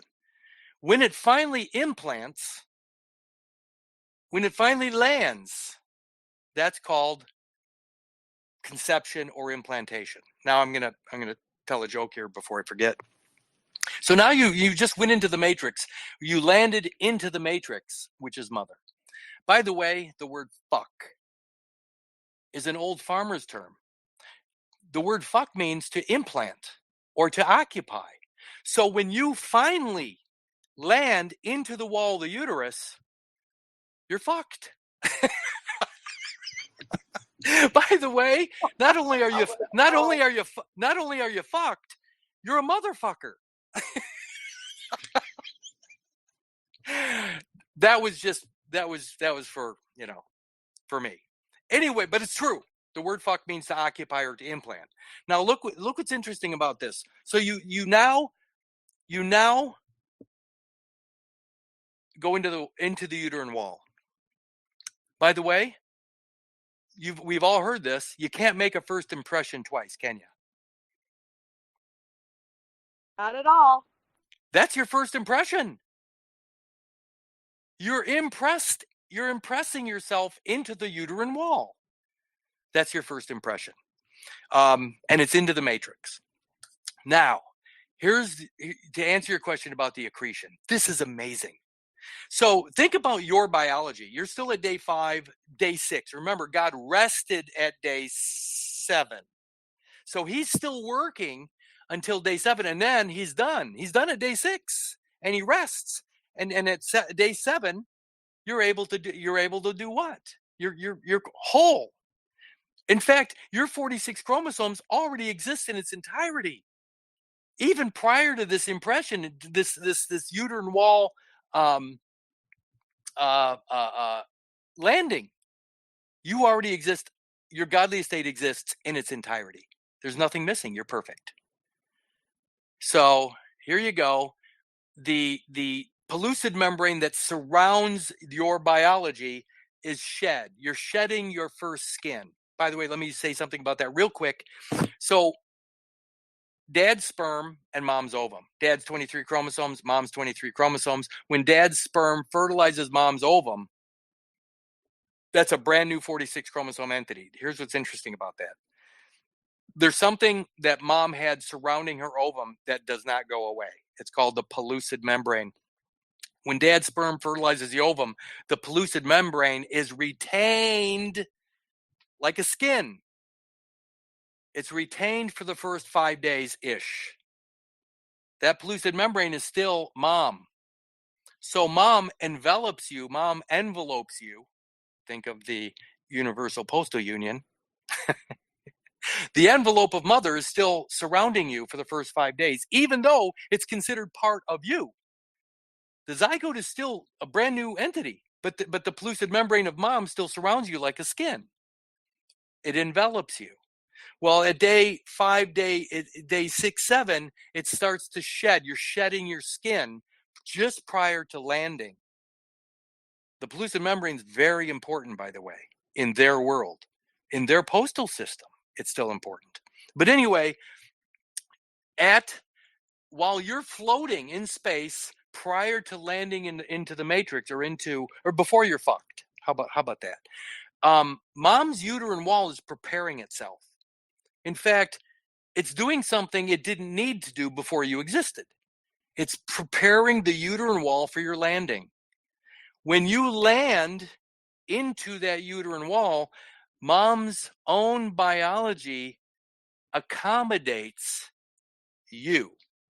She's preparing the ground. She's doing things which ultimately turns into the maternal part of the placenta. When the afterbirth comes out, this part of the uterine wall comes out with your biology. Remember, the placenta is a feto-maternal organ. The maternal part of the placenta is this material that mom prepared for you, which becomes part of the placenta. That is called an accretion. And this is very important because mom creates that on her own specifically for you. For you. It didn't exist before you existed, and it doesn't exist after you exit. When you finally come out of her, that material goes with. So she creates this material, this uterine wall material, which becomes known as an accretion. Now, this is important because you existed before the accretion. You're first in time. You're first.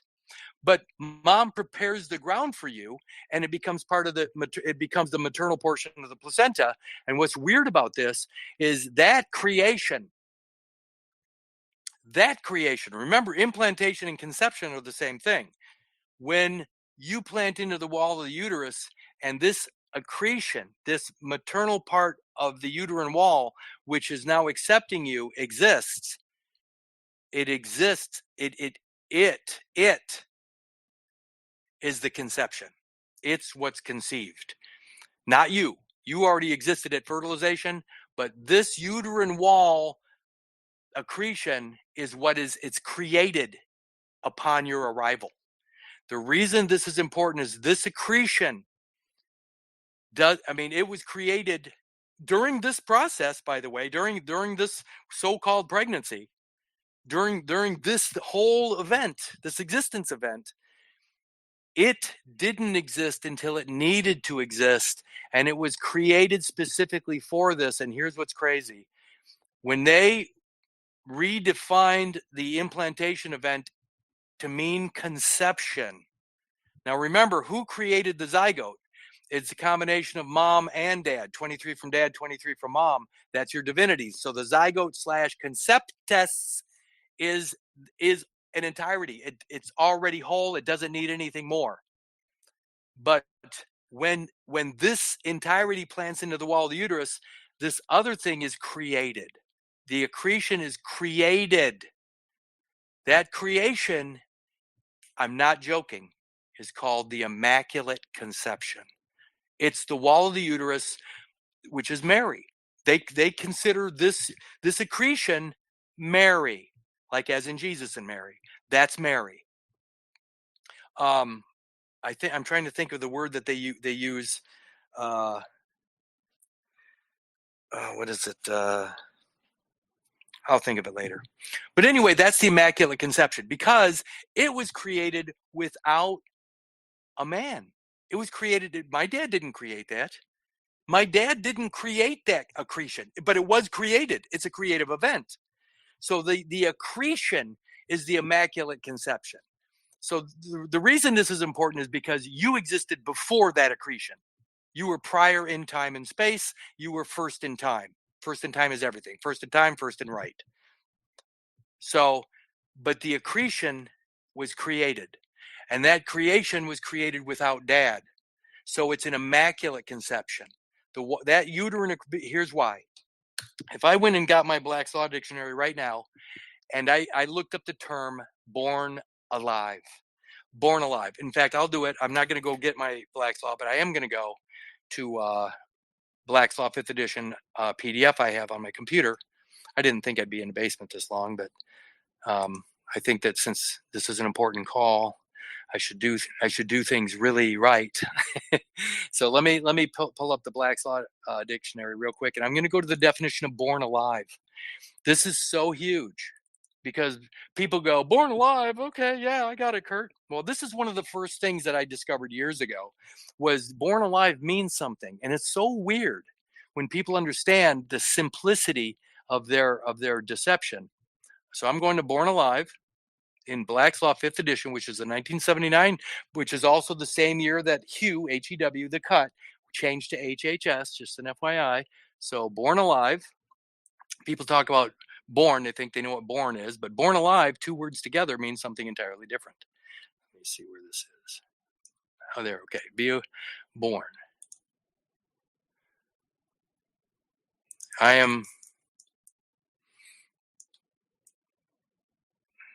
Hang on, I'm scrolling through my, it's easy in a physical book. I love books for that reason. Okay, here it is. So born alive, I prefer to read things so people know I'm not just making this shit up. Born alive, period. Being the product of conception after complete expulsion or extraction from mother, comma, right off the bat, being the product of conception, not the product of fertilization. Can you see that right off the bat?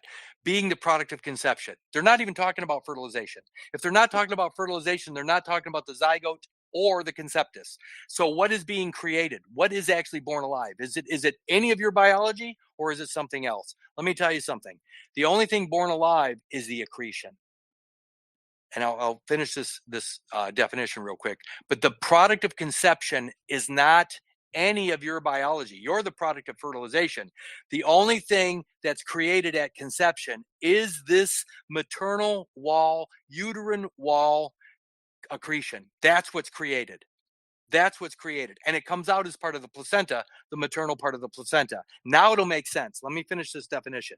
So being the product of conception, again, conception happens about 5 days, 5, 6, 7 days later. According, again, if you go to, what was it? I'm trying to think of the, shoot, I shouldn't have closed those out. I'm talking about, and the seventh day God rested. My point is that the thing created at implantation, now known as conception, is born alive. That's what's born alive, not the baby. So again, going back to, where'd it go? I am such an idiot. Hang on a second. Oh, I am really sorry about this. I start talking and I lose myself. Do your thing. It's okay. I know, but my brain is way ahead of my hands. There it is. Born. All right, again, back to born alive. Being the product of conception. Done. Realistically, that's it. After complete expulsion or extraction from mother, irrespective of the duration of the pregnancy, which breathes or shows any other evidence of life, such as beating of the heart, pulsation of the umbilical cord, or definite movement of voluntary muscles, whether or not the umbilical cord has been cut or the placenta is attached. Here it is. Each product of such birth is considered live born and fully recognized as a human person. Let me say this again.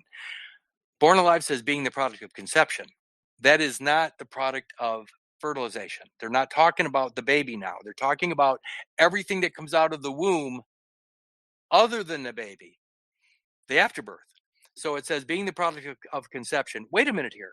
If I already existed prior to implantation and conception means implantation, what is the only thing created at implantation? It's the accretion of the uterine wall. So it's only mom's uterine wall accretion, which comes out as the maternal part of the afterbirth, the placenta. That's what's born alive. Now, this last sentence says, each product of such birth. Wait a minute here. So they're actually saying every product of such birth, but they're now tying the word birth to the product of conception. So the birth is not for the baby, which was created at fertilization. The birth is for the product of conception, which is the accretion. The birth is for the maternal part, or Mary, the maternal part of the placenta only. Born alive is only for the maternal part of the placenta. And it says each product of such birth. So they're not even talking about the baby anymore. Each product of such birth, the product of such birth, the product is the accretion. And it's an immaculate conception because it doesn't have a male. No man participated in its creation. My mom did that on her own. My dad had nothing to do with the accretion because that's my mom's uterine wall. So this part of the uterine wall, which comes out as a product of conception, is born alive. And it's born alive as the Immaculate Conception. And that, again, we're going back to all of this nonsensical story, the religious narrative. But if you understand biology, then it says each product of such birth. They're talking about the accretion only, the maternal part of the placenta. Each product of such birth is considered a live-born and fully recognized as a human person. By the way, what do they call the maternal part of the placenta? A uterine sister. So again, when the placenta came out in my situation, it had my biology, which is a product of fertilization, and it had the maternal portion of the placenta, which is a product of conception. I came out of this vagina, this womb, and then this female piece of the placenta came out. That's considered a uterine sister because it came out of the same uterus. So the maternal portion of the placenta is considered a uterine sister because it came out of the same womb, but it didn't have the same father because my dad had nothing to do with its creation. It's an immaculate conception. So now, what is it that's being fought over in these courts?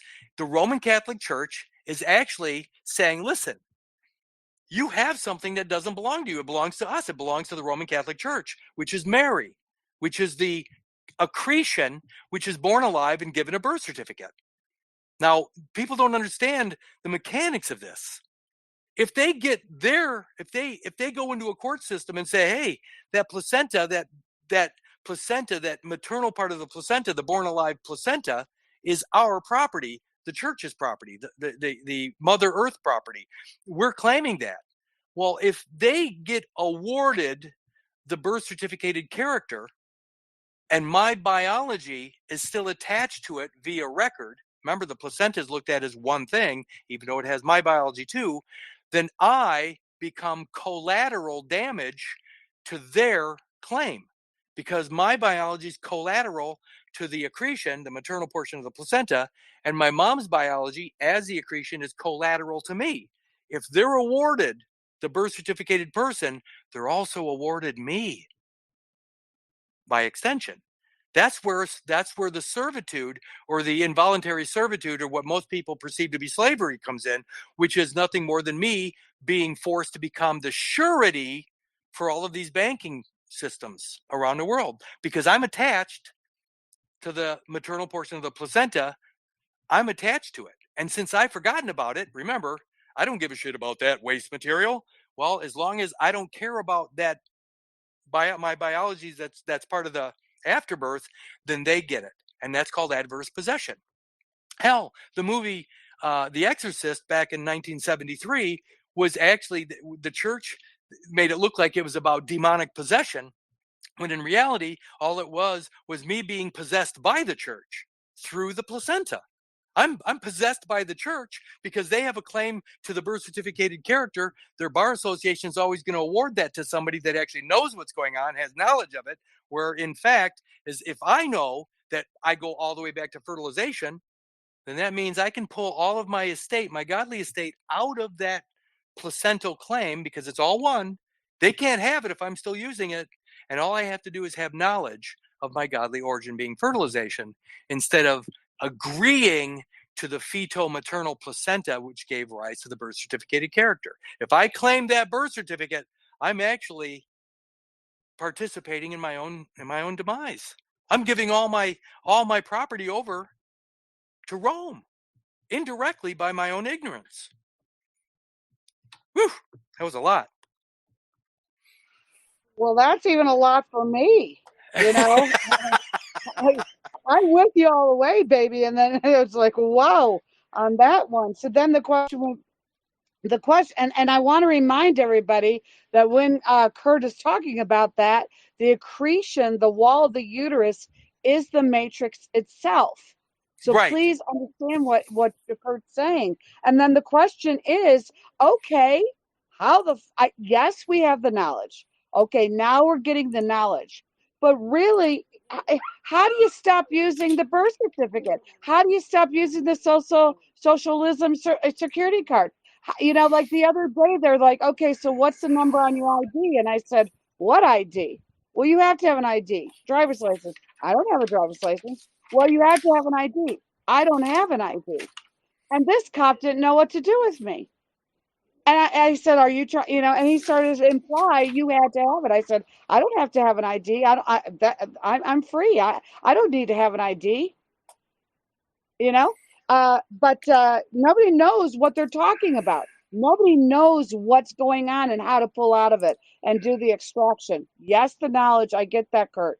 But what's the second part of this, too? You know? Well, let me say that the truth doesn't have any enemies. It doesn't. There is no enemy to truth. So once you know the truth, you can start applying it.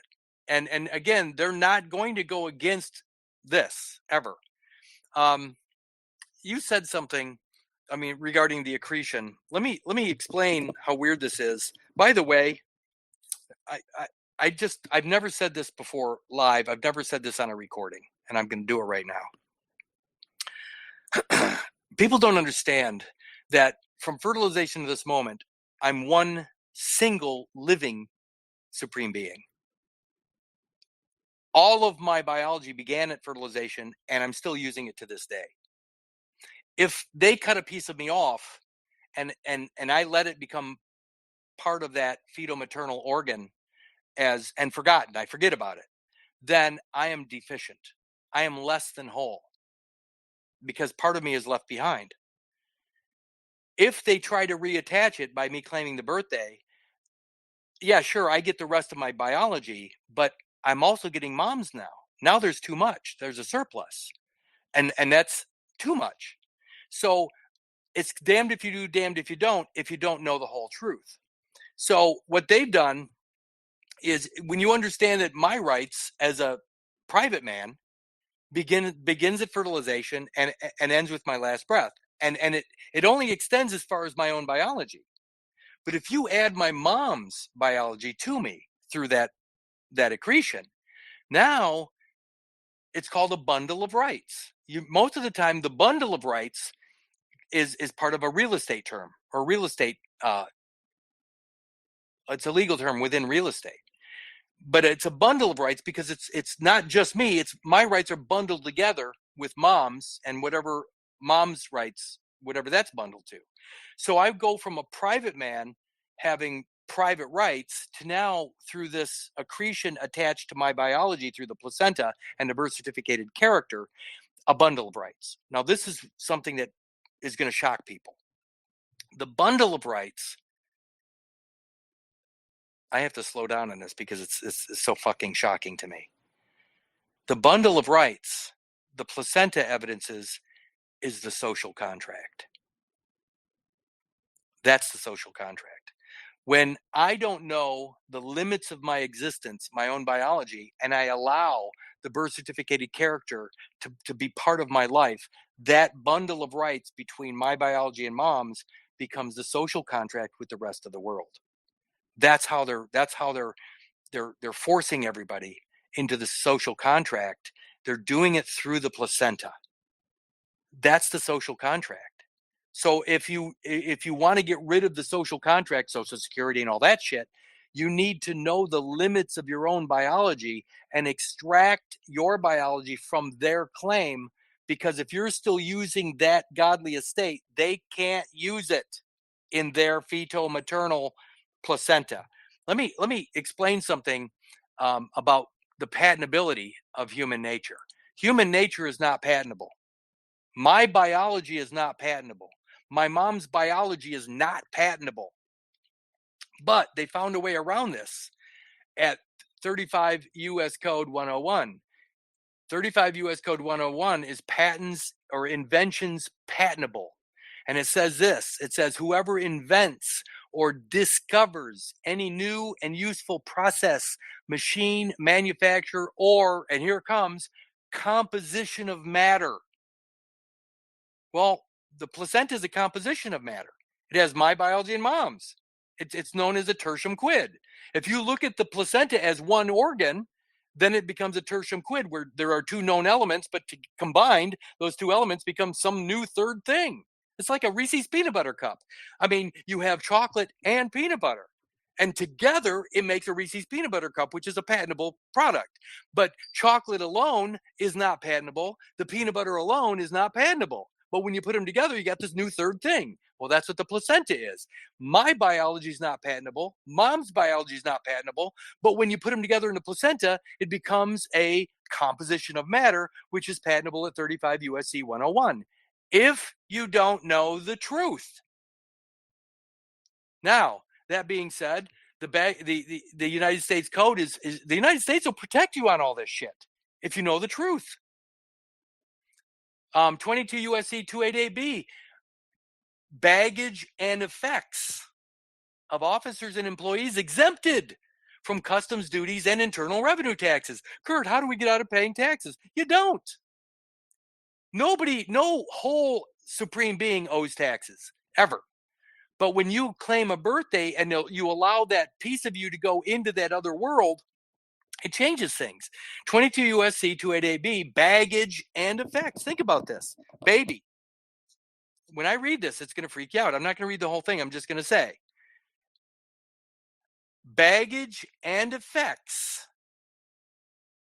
Where is it? Right here. Baggage and effects, when imported in connection with the arrival of the owner, are free of customs duties and free of internal revenue taxes imposed upon by or by reason of importation. The bag that you were in inside the womb is your extra embryonic material. That's your bag. That bag or that thing that was outside of you created or gave rise to, it was a cause to the effect known as the accretion. So your own biology is the cause to the effect known as the accretion, implantation. So the baggage, your biology, and the effects of that biology, the accretion, the effects, it says when imported in connection with the arrival of the owner. Okay, who's the owner? The baby is. So the baby is the owner. The baggage is your own extra embryonic material, and the effects of that material is the accretion, the maternal part of the placenta. And here's what it says. Baggage and effects when imported in connection with the arrival of the owner, free of customs duties and free of internal revenue taxes. Okay, what does that mean? As long as you're uncut, as long as you know the entirety of your godly estate, baby is the owner, in connection with is the umbilical cord, and the baggage and effects is the placenta. The bag is your biology. The effect is mom's biology. When you understand the biology, there is no customs duties, there's no duty to perform, and there's no internal revenue taxes imposed upon importation. It's all one. When you come in as one, there is no IRS. They don't even bother you. So, but do you owe it if you don't know this? Absolutely you do. I'm not saying don't pay taxes. If you believe that you have your taxes and you're celebrating a birthday, hey, have at it. You can do whatever you want. You can join any cult you want. Next thing is the idea of that born alive. We just talked about born alive, didn't we? Well, what's the including born alive infant? What's the born alive infant? Well, born alive is a product of conception. So the only thing that's conceived, ultimately, the immaculate conception, is the accretion, the maternal part of the placenta. So look at 1 USC 8. Look at this. It says person, human being, child, and individual as including born alive infant. So the person, the human being, the child, and the individual is the born alive product of conception, which is the accretion. It says, in determining the meaning of any act of Congress, any act of Congress, or of any ruling, regulation, or interpretation of the various administrative bureaus and agencies of the United States, the words person, human being, child, and individual, here it is, shall include every infant member of the species Homo sapiens who is born alive at any stage of development. That only means person, human being, child, and individual only means the maternal part of the placenta, the accretion. So when you have this knowledge and you start to write things out with that knowledge, they're not going to hold you to their bullshit, to their fictions. They don't. They run from you, because if they try to force their bullshit on you, it becomes criminal. And now it goes on. I mean, if you look at some of these things, these people could go to jail. The people that are forcing the bullshit will go to jail if they're the ones causing it. If you're just telling the truth, remember John 8:32, and ye shall know the truth, and the truth shall make you free. Well, fuck. All you have to do is know the truth and start speaking it, all present and accounted for from fertilization to last breath. By saying that, you're also differentiating your biology from the accretion. And by differentiating your biology from the accretion, then every act of Congress based upon that accretion goes away. You're not subject to any of their bullshit by knowing the truth. It's interesting. It's interesting because you're talking about, I'm sitting here listening, everybody's listening and going, the whole system, the whole governmental system is based on this that you're talking about, from fertilization to the creation of the accretion to the conception and through, right, to the birth of the placenta. And yet you said something earlier. Your governing system is sitting on your shoulders. And that's one of the lunacies of this whole system, is that they're trying to destroy the governing essence or the governing mind of each one of us, the self-governing mind that's sitting on our shoulders. And what you're telling us is that all of the system and all the systems of this world is based on gestation, from the moment of fertilization to the moment of birthing. Is that accurate?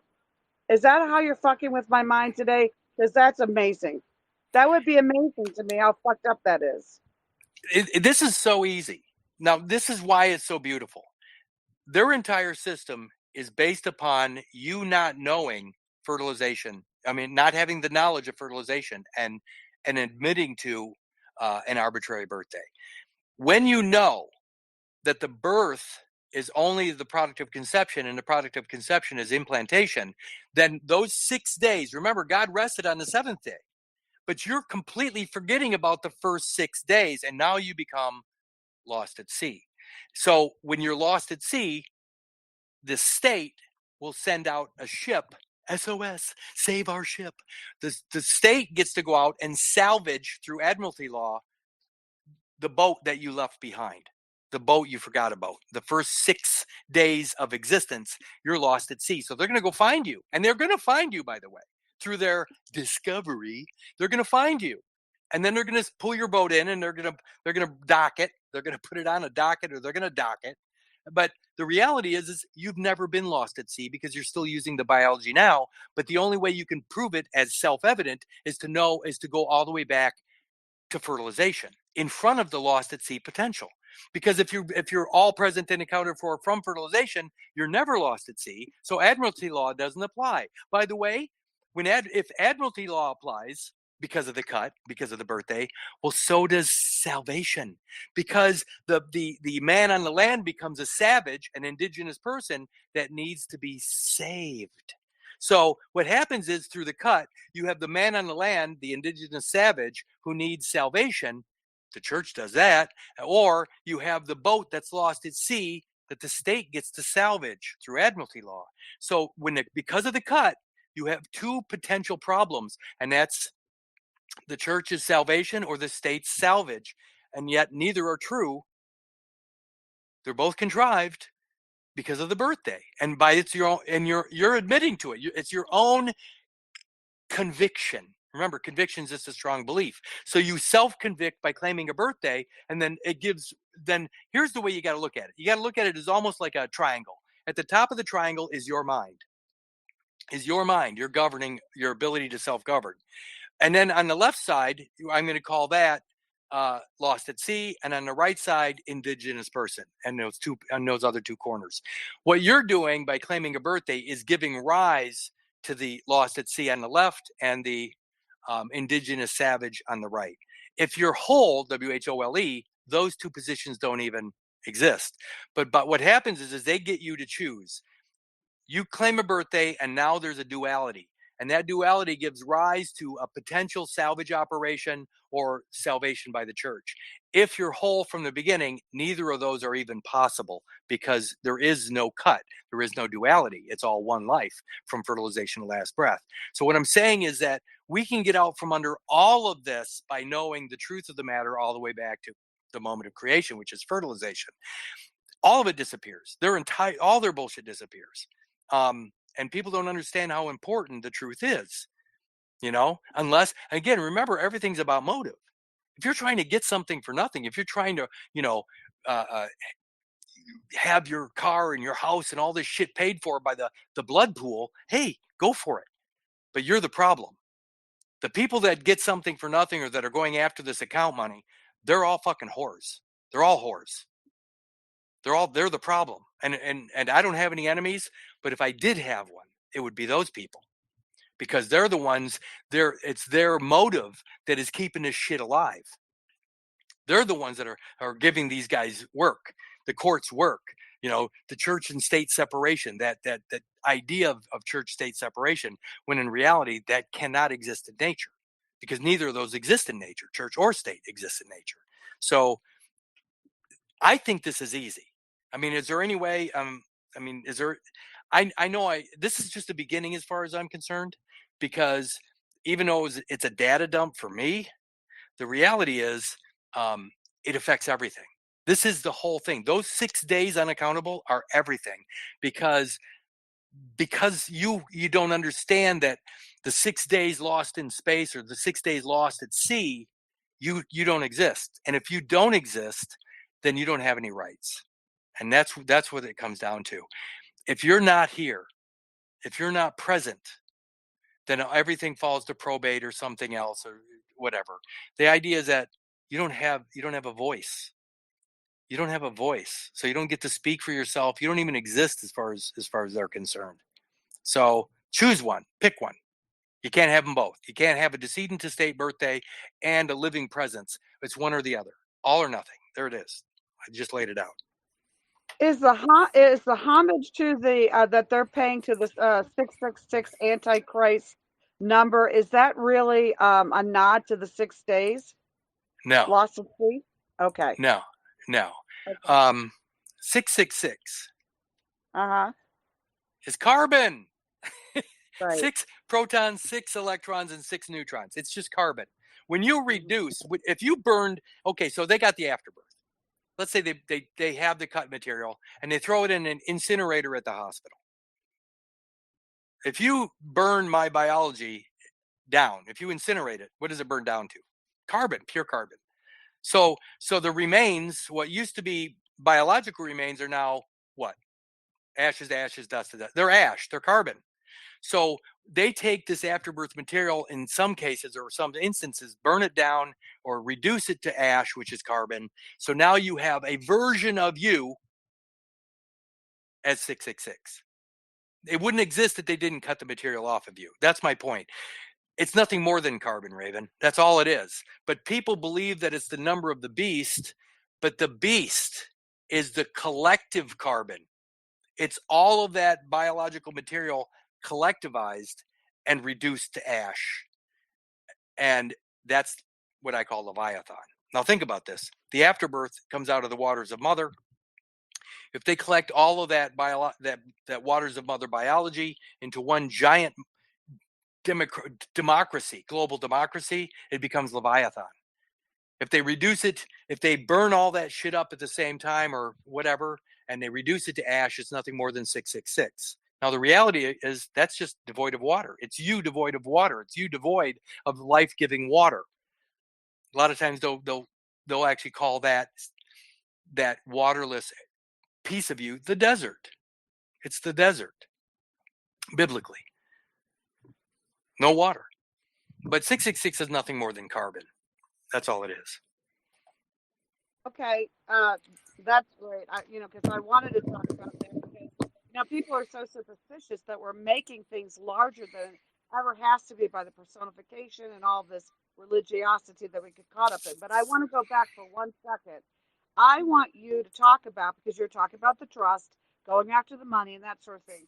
But we did talk about the other day the living man and the living woman. And I really want people to hear what you have to say about that. The proclamation of, I am the living man, I am the living woman. Please. Well, by living, it doesn't matter male or female, but by living, I'm outside of every fiction. Fictio cedit veritati. Fictio cedit veritati literally means fiction yields to truth. So when truth is available, when truth exists, then their fictions that usually are nothing more than space holders, their fictions disappear. What happens when the living man presents himself from fertilization to last breath? Then even their Sedeke Vi Act, or their Sedeke Vi Trust, which actually began in 1666. By the way, 1666, 1.666.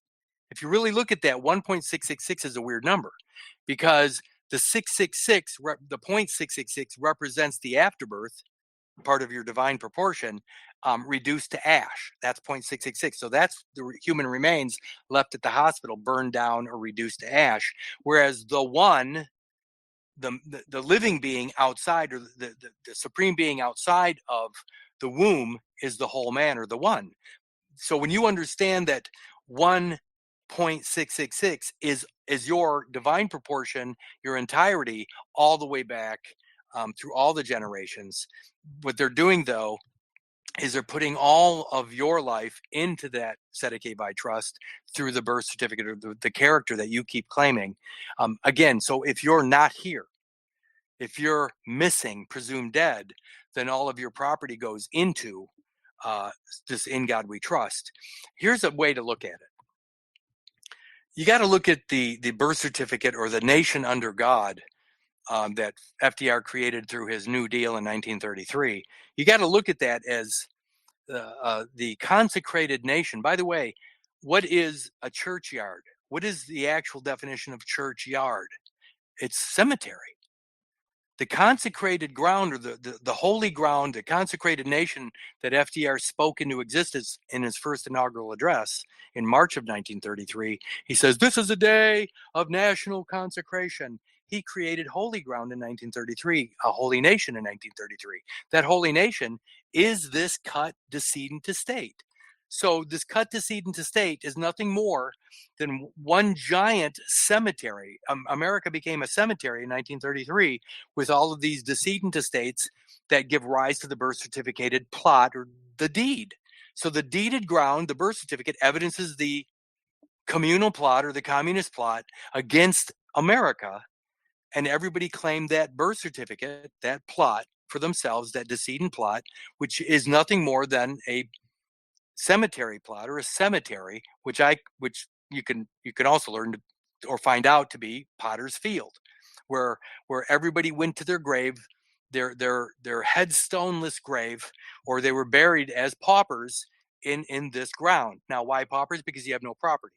What I'm getting at is, if I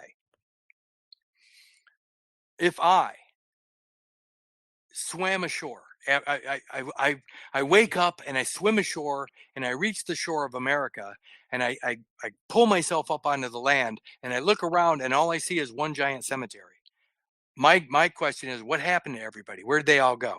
Well, that's what's happened since the birth certificate.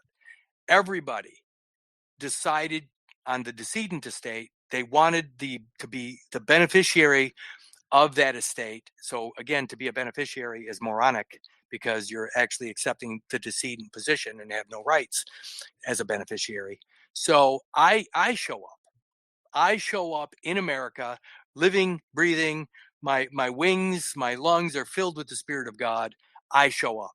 Now I did show up, by the way. I showed up uh, um, October 26th, 2018, on the record in Winnebago County, Illinois. I put on the record what I call the zygote affidavit.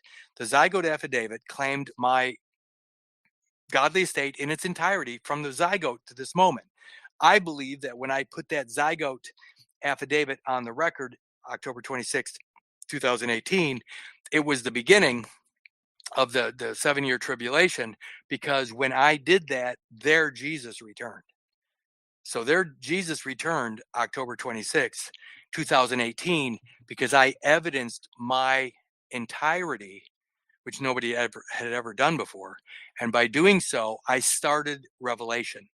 Revelation is nothing more than the revealing of the truth. So I started Revelation in October of 2018. So the 7 years of tribulation, we're experiencing it right now. So this shit, I don't know how it's going to shake out, but this shit should be done somewhere October of 2025. I don't know how it's going to work out. I don't really care, because most people are still going to want to be beneficiaries to some fucked up estate, but I don't want to be. I want to be, if I have to be by myself alone as the only living man, guess what? One living man has all the power. If everything else is corporate, then I own it all. And if I'm all by myself, it's all mine. By the way, every letter I write, they respond to in some way. So it's happening. We have so much power we don't know, because we keep acting as infants by claiming this birthday. So we give up all our power in the present. Remember, again, most of these people that are fighting in this patriot system, they keep talking about the powers that be, which is a true statement, because all power is in the present. So to be or not to be is either you're present with all the power, or you're not present, not to be. And that's what the powers that be actually means. The powers that be means nothing more than present. If you're present, you have all the power. If you're not present, you have no power. And so the powers that be are those that have found a way to evidence their presence, which is from fertilization to last breath, because you can't be present if you're claiming that false birth certificated narrative. You're not here, you're still lost at sea. So I know I get long-winded, and I know this shit is hard for people, but it's really, really simple when you know the foundation of their world. Their world begins and ends with their immaculate conception. It doesn't go any further than that. If you go beyond that, this is the movie Back to the Future. If you go in front of the problem, if you find a way to get in front of the root cause or the problem. I mean, here's a question, and I'll finish that thought in a second. If you have, and I asked you this earlier, if you have a choice between the cure to cancer, oh yeah, already. Some people already jump and answer, yeah, the cure to cancer. What if the choice was the cure to cancer or no cancer? No cancer. That's what I'm Absolutely. And that's what I'm talking about. The cancer begins with the birthday or the implantation. What happens if there is no possibility of cancer, if you go in front of that conception, in front of that implantation, and go all the way to fertilization? Now there's no cancer. There's not even cancer. So you don't need the cure. You don't need the remedy if there is no problem. So I don't seek remedy. I'm not interested in remedy. People don't understand this. Well, Kurt, what's the remedy? There is no remedy. There's no problem. If you're whole from the beginning, Luke 5:31, they that are whole need not a physician. If you don't need a physician, you don't need a prescription, which is the Bible. If you don't need a physician, you don't need what doctors prescribe, which are remedies. If you're whole, you don't need any of this. You don't need to be salvaged, and you don't need salvation. So again, when you understand the truth of the matter all the way to fertilization, you get in front of the cut, get in front of the birthday, which is the movie Back to the Future. Remember, that movie is when his parents were doofuses. They were complete doofuses. But when he went back and fixed the thing that caused their doofusity, I just made that word up. When he got in front of their doofusity, and they were cool. When he got back to the present moment, his parents were really cool because they never were affected by that root cause of that problem. If you get in front of the birth certificated cut by knowing knowledge all the way back to fertilization, then the effects of the cut, the cancer itself doesn't ever occur. That's why I'm saying I, for one, am all present and accounted for from fertilization to last breath. I just went back to the future. I fixed it before it got broken. So let's talk a little bit then on that note about autoimmunity. We were talking a little bit about autoimmunity. I did say I wanted to get into that because I know certain people on this call, we have autoimmune issues. So can you go into that right now? Yes. In fact, it kind of goes back to the idea of Kurtis R. Kallenbach. People don't understand that when you go all the way to fertilization, and from fertilization to this moment, what that does is it evidences your sovereignty. Your supreme being is your sovereignty. So you can't have sovereignty if you're clipped. Clipped sovereignty is not sovereignty. So your immunity, your foreign sovereign immunity begins at fertilization. So the concept of immunity, let's just take COVID, for example. COVID, covered id entity. That is infancy. It evidences your infancy. It's a covered infant, an insured infant. Well, that infancy is a dis-ease legally. It's a dis-ease. You're incapacitated. You don't have the ability to speak. So that's a dis-ease. Well, what happens when you're whole? Well, now that sovereign immunity kicks in. And I mean immunity from all of these claims, from all of this dis-ease. Well, anyway, what's interesting is years ago, it's been a couple now, back when all this shit really went down in the right around the time the United Nations was created in the 1940s. By 1950, this was already done. But the president, Harry S. Truman, was involved in the creation of we'll call it a religious government in the late 1940s. The religious government, run by the White House, exists to this day. Well, he also, so this religious government is the government with your link to God. In other words, if you can find a way back to that link to God, you have your sovereign immunity. Most people keep claiming a birthday, so they lose that and they are dis-eased because of that cut. I will say this before I forget it. If you go to fertilization and you know fertilization is your godly origin, fertilization in all acts, because of this immunity, is innocence. Let me say it this way. Fertilization equals innocence. Innocence. Birthday equals guilty or not guilty. Let me say that again. Fertilization equals innocence. Birthday equals guilty or not guilty. That's why in their summary judgment lower courts, it's always guilty or not guilty, because the presumption is the birthday. Once they get you to admit to the birthday, there is no innocence available. It's always guilty or not guilty. If you find a way to eliminate the birthday, what happens is you're already now you're presumed innocent, and that's reality. But birthday is automatically guilty or not guilty or not guilty. Again, back to Harry S. Truman. I'm going to go to online right now. Harry S. Truman Library. And this is amazing, by the way. The period after the S in Truman's name. I'll put this up, or I'll send you the link to it. It says the use of the period after the S in Harry S. Truman's name. Why? Well, I'm just going to cut right to the chase here. He pretended a bunch of shit. I'm going to go. It says several widely recognized style manuals provide guidance in favor of using the period. So again, Kurtis R. Kallenbach, no thank you.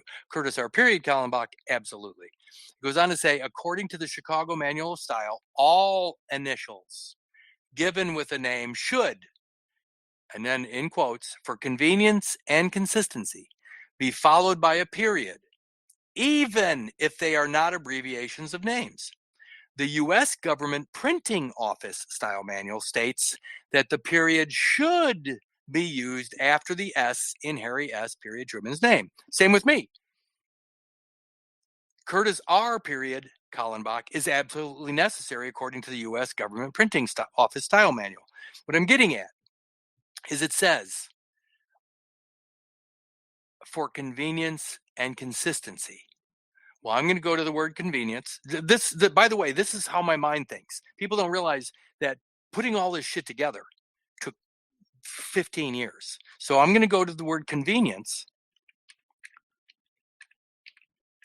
I hope people aren't bored. Defined. Convenience defined. And I'm just using Webster's online. I'm not going to any funky dictionary. I'm just going to Webster's. Yeah, but Kurt, Webster's is, I don't give a shit. Convenience. And I'm going to go to number 4. I'm just going to number 4. By the way, when you're the author, when you understand what's going on, you can see these things will jump out at you. I went right as soon as I saw convenience, for convenience and consistency. When I saw number 4, I went, holy shit. Look what it says here. Freedom from discomfort, ease.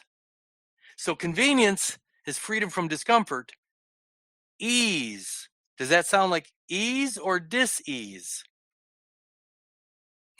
It says it right here. Convenience is ease, which is not dis-ease. So convenience eliminates dis-ease. If something eliminates dis-ease or the possibility of dis-ease, what would you call that? That is chaos. That's immunity. Oh, excuse me, that's immunity.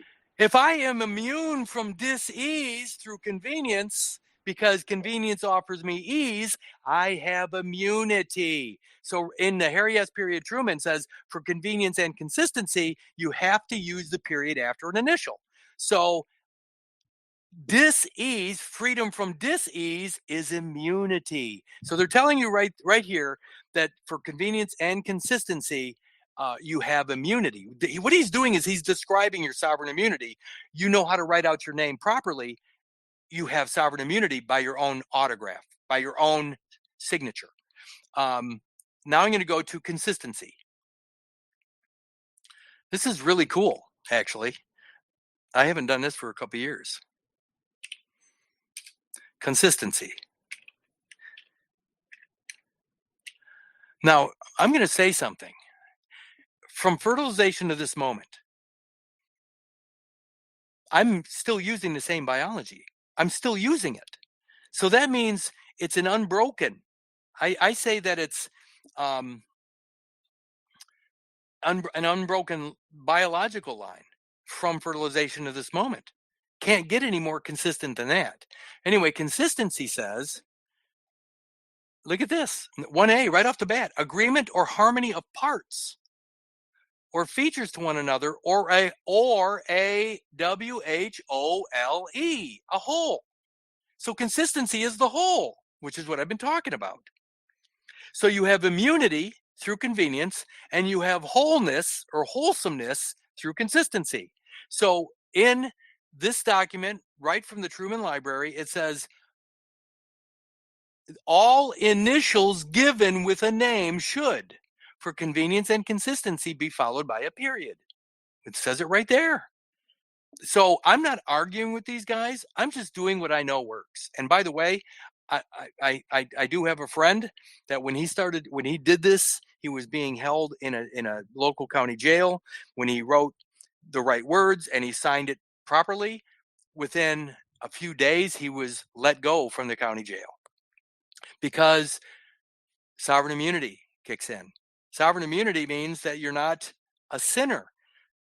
You're not, when you claim a birthday, remember you created a creditor-debtor situation, and the debtor is the birth certificated person way back there claiming, something in advance. They're claiming the energy in advance, which makes them a debtor. The birth certificated person is a sinner because the words sin and debt are one and the same thing. Look it up at Webster's. Look up debt, D-E-B-T, and you're going to see the word sin. Sin and debt are the same. Anyway, Truman, by the way, what about the movie The Truman Show? I mean, it's everywhere you look. When you finally have the eyes to see, it's everywhere, and it's so obvious. So it says for convenience and consistency must be followed by a period. What's really weird is I'm going to go to, I found a book called the Memoirs of the London Medical Society, and it's a document from 1770, a book from 1773, which is 3 years before the Declaration of Independence. And I'm going to go to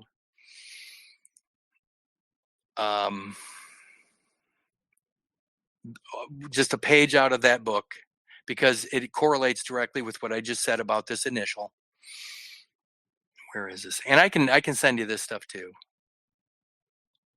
I'm just thinking of it as I talk. So there it is, photos. And there it is.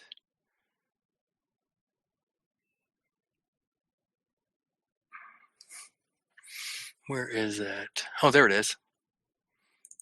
All right.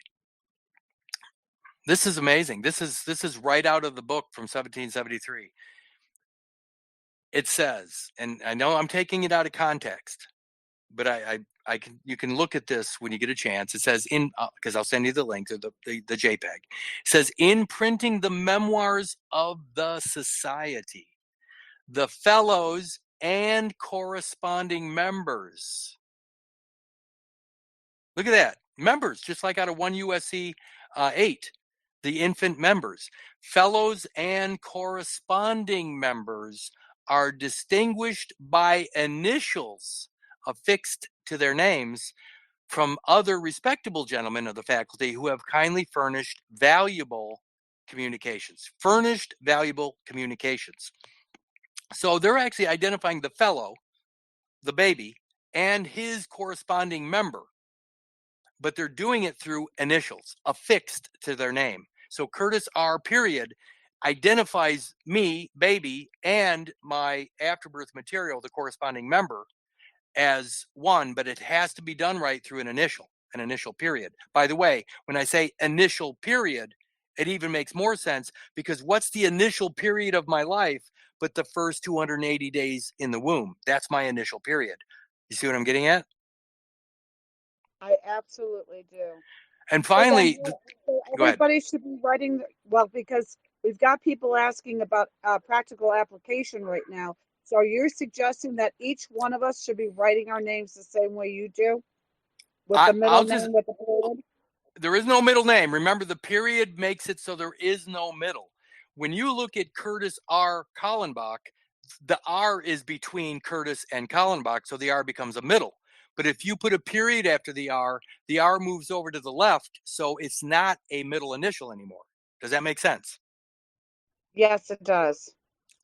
So now there's no middle. There's not even the implication of a middle when you put the period after the R.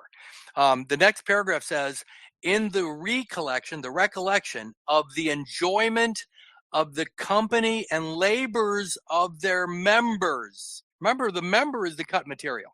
Of their members, the society cannot but regret the loss of any individual of their body. To preserve, however, some honorable memorial of their former associates, it is proposed to introduce in the publications of the society memoirs of their deceased members. Their deceased members is the cut material that gives rise to a publication, a birth announcement, which gives rise to a memorial, the birth certificate itself. So these guys, the medical society in 1770, by the way, the guys that were involved in this, 2 of them were actually signers of the Declaration of Independence. This shit is all connected. It's all connected. By the way, even in the Declaration of Independence, they're speaking about the same stuff I am. These guys knew exactly what they were talking about. They knew exactly how they were separating themselves from Rome, because Rome was claiming the afterbirth, i.e., the human creature through unum sanctum. So these guys had to find a way to get away from or reclaim in some way the human creature, their afterbirth, because it represented the entirety of their godly estate. They had to find a way to do this, and they did. They did it through this stuff here. The medical industry, the medical society found a way to reclaim their stuff through the afterbirth, because it's either Rome claiming it for the church or the medical society claiming it for their members, for their society. By the way, who's wreaking all the havoc in the world right now today? The medical society. I took it away from them too, Raven. They can't use this shit for themselves anymore either. So by me identifying the cut material as just the residue and remainder of my own godly estate, by me identifying it from fertilization to this moment, the medical society doesn't get to use it either. Do you realize that when they clamp and cut the cord and they take a piece of me and they put it into the public trust, that piece of me becomes part of the public, subject to public policy? Do you realize if I remove that, I'm not subject to any of their bullshit anymore? I'm not subject to any public policy at all? Do you think that anybody's going to be happy with the truth? Because they only have control over the masses because of the cut. If all of a sudden everybody recognizes their wholeness from fertilization, they don't have any control. Medical society doesn't have any control. The church has no control. We win. Okay, so that's right there. That's the moment. What people are wanting right now is we want to know what can we do? How do we apply all this? Because I told you this when we talked, right? A lot of people are going to be swimming in this, and we're going to be absorbing information, and we're going to have to keep reabsorbing until we integrate it. But we want to have a practical application. So for you, you were sending out. I may use the wrong word, but you were sending out letters or documents or whatever it was that you were sending out. Do you suggest and advise that we learn to do the same thing for ourselves that you are doing as well, and thusly putting on notice that we are removing ourselves from the system by just claiming that which we and who we are? Are you suggesting that we remove our middle name and place it as the initial with the period behind it? Give us a few examples of what we can start doing. I'm going to do something really shameless right now. First of all, I think people should listen to the New Word Order podcast. And if it were me today, I would not start at the beginning. I'd start where I am today. I'd start at the newest podcast, which is number 71, and work my way backwards. Because as hard as this stuff is to get, it's better to start where I'm at and find out how I got here by going the other direction. Start here. The second thing I absolutely would tell people is buy my fucking book. If you buy Right of Way and you listen to the Right of Way, the audio specific to that book, and you understand what right of way is, the right of way is actually you having a preference, a right over the motherland and over the matrix. You're the only one that has any rights at all. If you understand first in time and the right of way itself, right of way means that nobody can speak about any of your property or anything at all. So the book, people go, well, Kurt, it's $50. Wait a minute here. It's not a book as you think of it.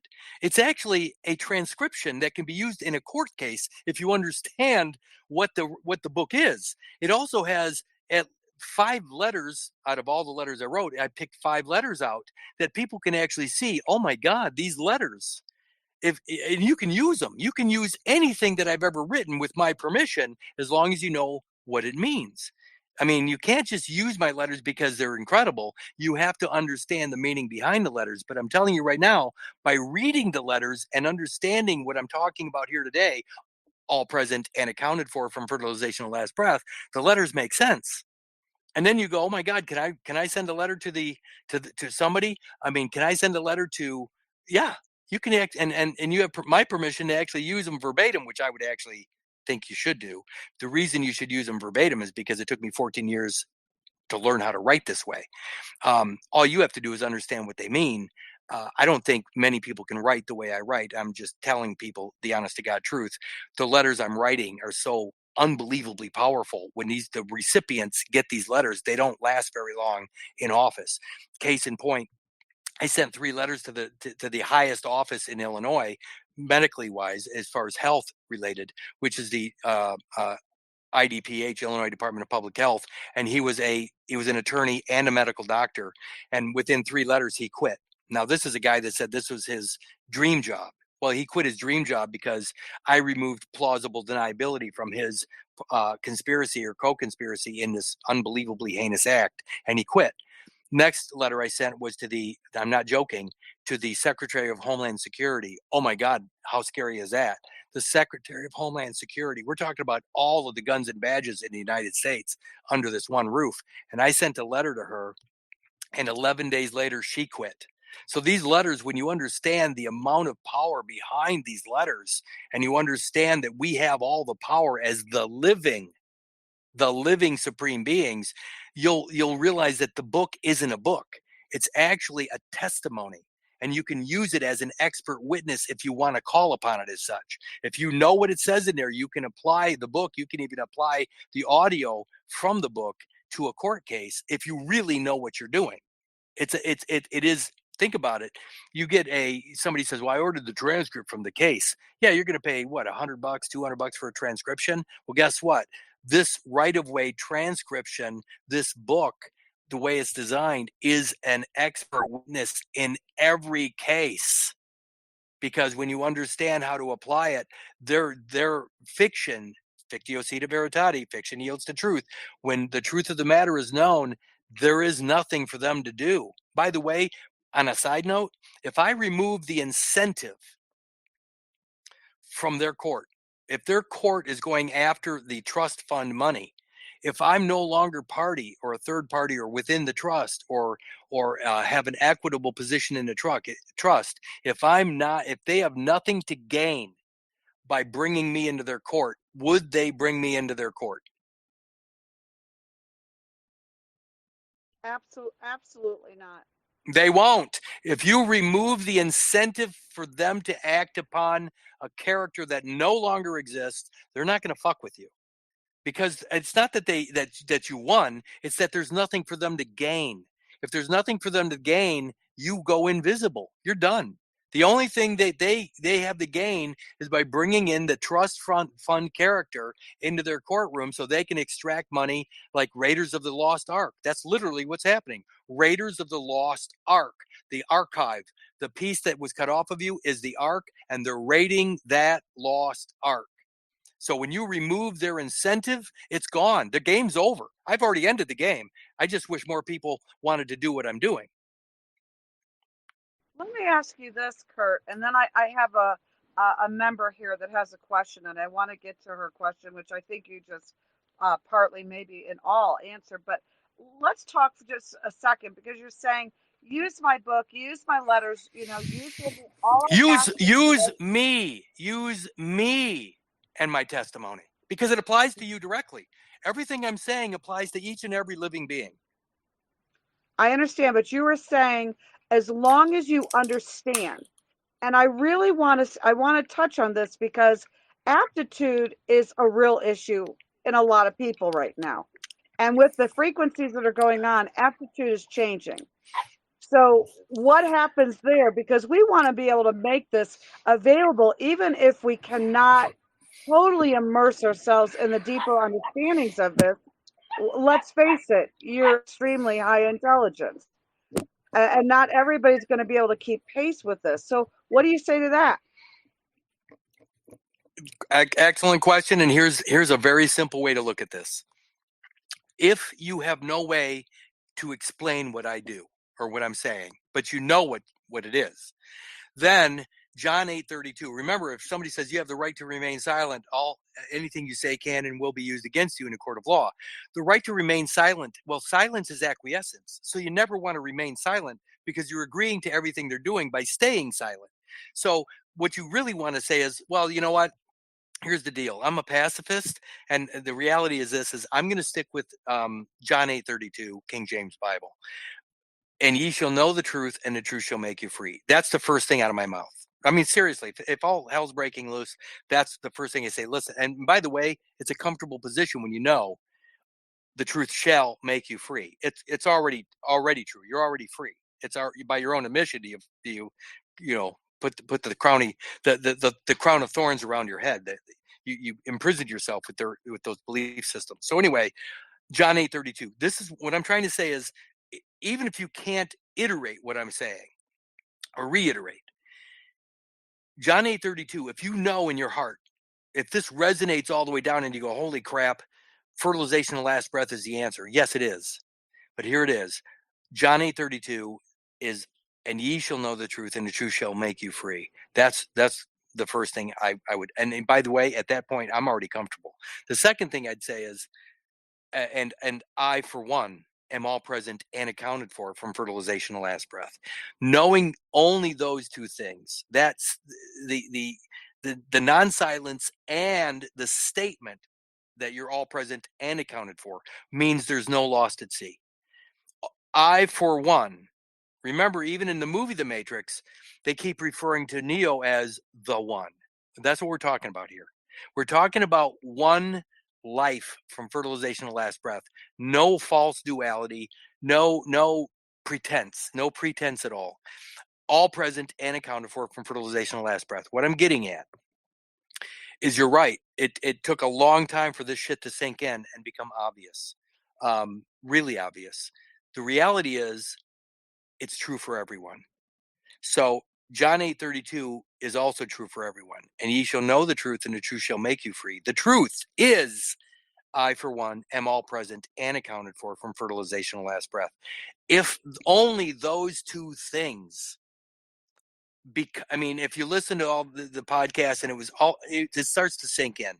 By the way, Linda, one of the greatest ladies I know, has put up with my ass for a number of years.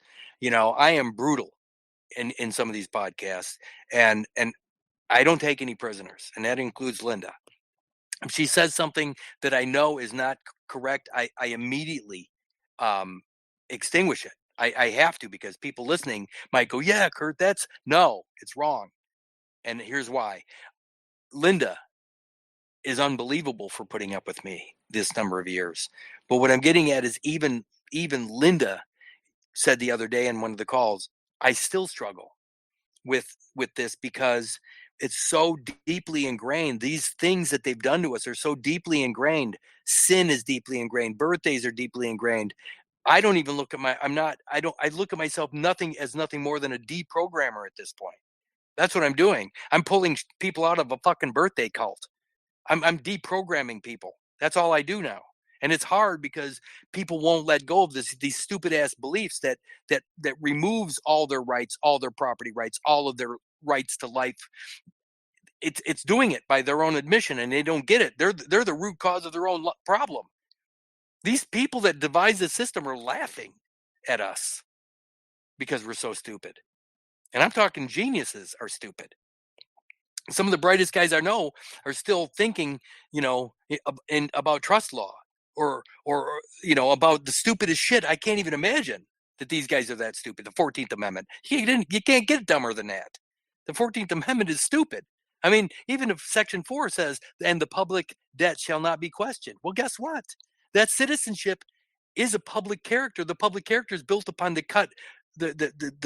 deposit that's based upon your own cut. So you become part of the public, and if you're part of the public, you don't get to question the debt. What if you're private? Well, fuck the public debt. It doesn't apply to me at all. And that's what's happening, is people can't see these connections, and they start going down all these pathetic rabbit trails, and they can't get out of them. And especially the guys that have years of investment in trust law, years of investment in constitutional ideas. Bullshit. That's not my Constitution. It's simple as that. It's not my Constitution. My Constitution is mind, body, and spirit. That fucking piece of paper has nothing to do with me. By the way, the Bill of Rights, which is part of that Constitution, the Bill of Rights actually is there to protect the living man. Well, what happens if you claim a fictional birthday character, a fictitious character born to the Gregorian calendar? Does the Bill of Rights apply to that birth certificated character? The answer is no. So the Bill of Rights doesn't apply to anybody claiming a birthday. But the Bill of Rights does protect the living man from fertilization in the last breath. Now all of a sudden, the First Amendment makes sense. If you're considered an employee inside the company, you don't have a right to bitch. But if you're a living man outside the company, then none of the company fucking bylaws apply to you. That's what I'm getting at. The living man has the protection of the Bill of Rights. The birth certificated person doesn't. The Second Amendment, the living man has. The Second Amendment, the birth certificated character hasn't. The double jeopardy of the Fifth Amendment, the life and limb. Remember that the umbilical cord and the placenta is a limb, but they cut that off and they let it die. Well, guess what? The Fifth Amendment says that you can't be twice put in jeopardy of life or limb. Well, if they already cut it off and let it die, if they bring up that birth certificated character to a living man, I'm sorry, but that's double jeopardy. When you start to understand the beauty of reality, you'll never go back to that bullshit fiction again, and you won't want what it offers you. Remember, the devil's in the details. Anybody claiming anything less than the whole has to deal with the devil, or has made a deal with the devil. How's that? Which essentially is all of us. Well, Absolutely. Every single one of us, right? Until we can break free of it. And that's what you're saying, and that's what we see. And we see this everywhere, don't we? That people just can't let go. You said this the other day, and you said that you're one of the only people you know that's willing to go all the way, letting go of all the garbage, letting go of all the lies, all the deceptions. And there are other people out there that want to let it all go.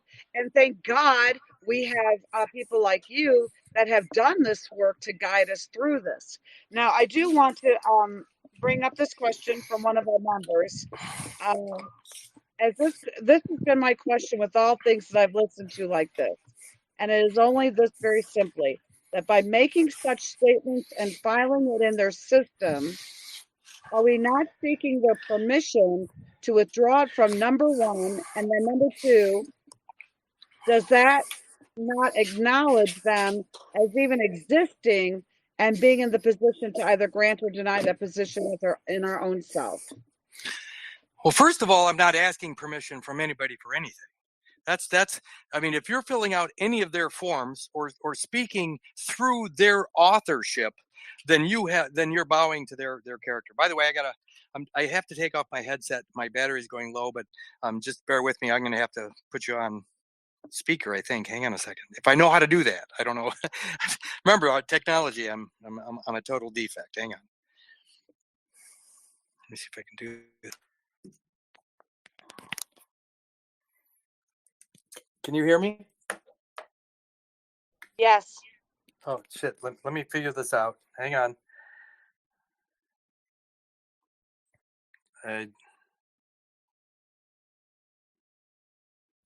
Damn it.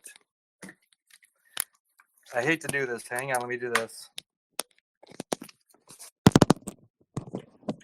How long have we been on?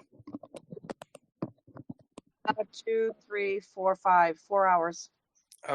I've been talking that long?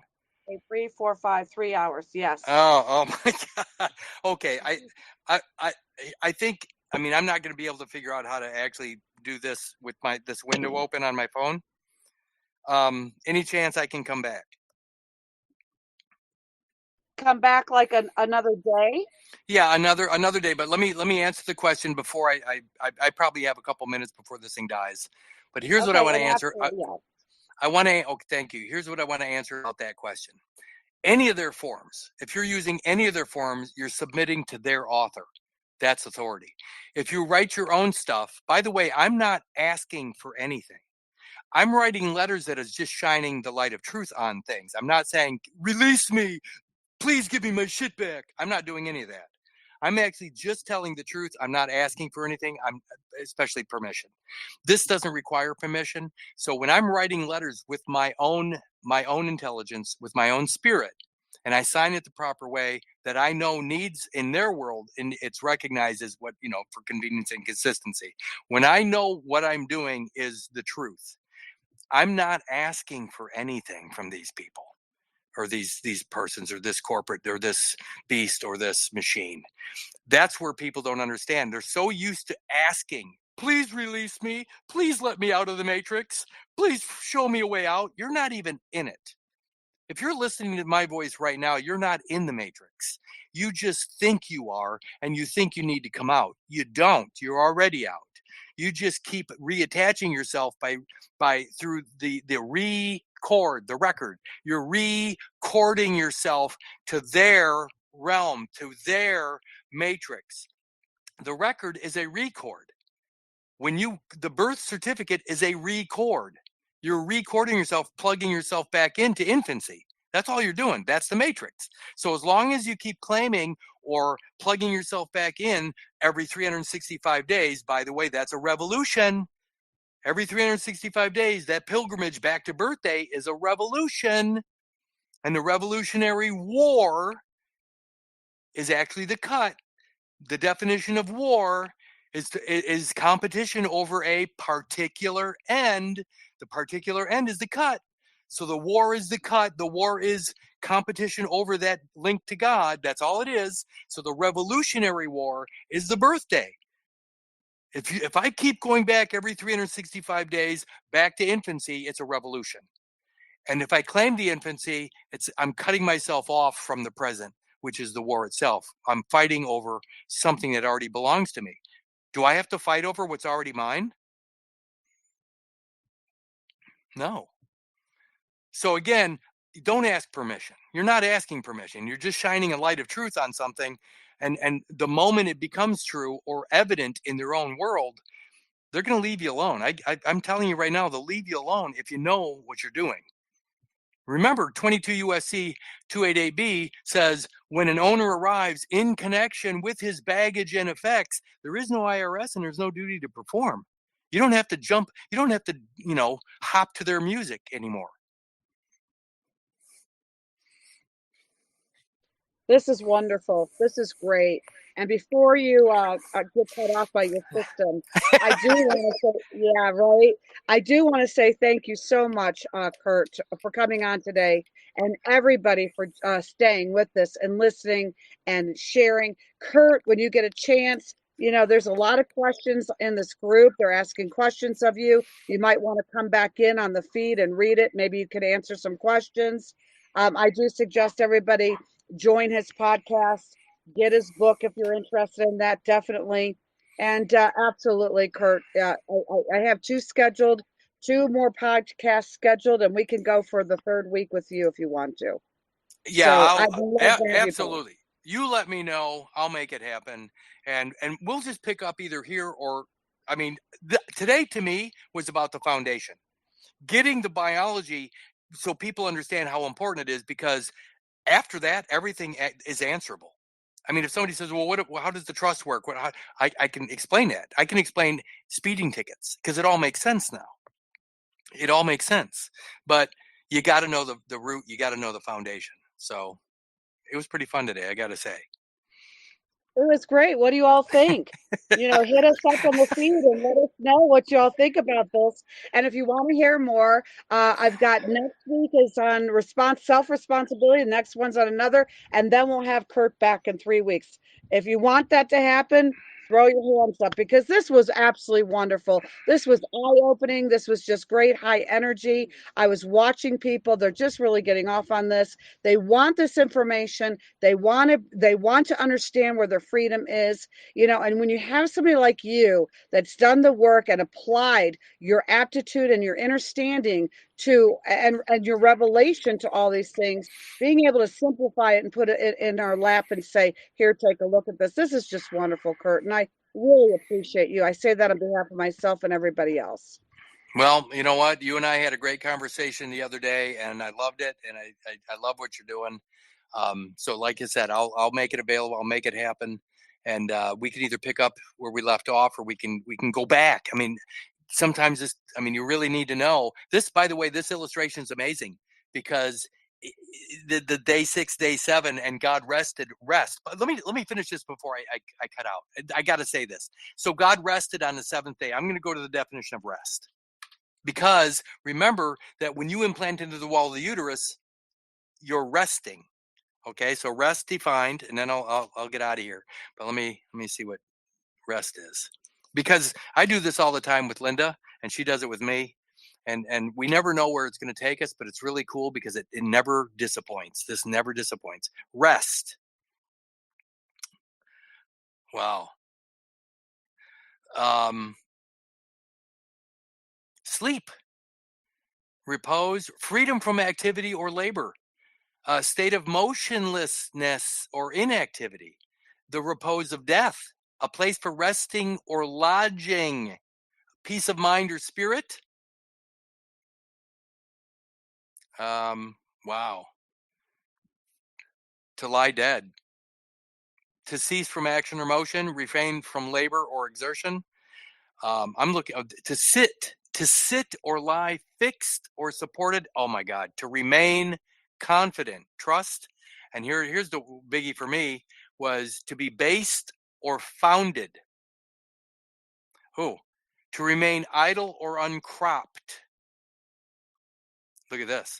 To bring to an end voluntarily the introduction of evidence in a law case. Oh my God, let me say that one more time. Rest. Remember, God rested on day 7. To bring to an end voluntarily the introduction of evidence in a law case. It's the end. The first 6 days, you're no longer lost at sea, and you get to rest. It is the rest, residue, and remainder, by the way, if you're looking for probate law. But anyway, that's all I got for today. Well, I think what you got is great. We do have, that we've got some missing pieces. And I'm going to tell you, Ralph, of course we do. We've got missing pieces here because Kurt can only do so much and say so much. There's going to be more coming and more coming because Kurt and I are going to be doing this, more continuously and consistently. So, you guys just stay tuned into this because you're going to be getting all those pieces filled in. This is a big puzzle and we could only cover so much in 3 days. I have noticed I mean 3 hours, and I have noticed your all's questions, and some of you have put some very good questions here. Hopefully, Kirk can answer it. If not, we'll get it written down, and we'll have it for the next time we get together. Okay. So if you got more questions, throw it in the feed, and I'll take care of it. Kurt, Beautiful. thank you so much, and I really appreciate you and everybody else on here. And I'm going to go ahead and hit the unrecord now at this point because we are unrecording at this point. All right, And lady. moving back into our present. Thank you Okay, for guys. having me. Thank you. Thank you so much.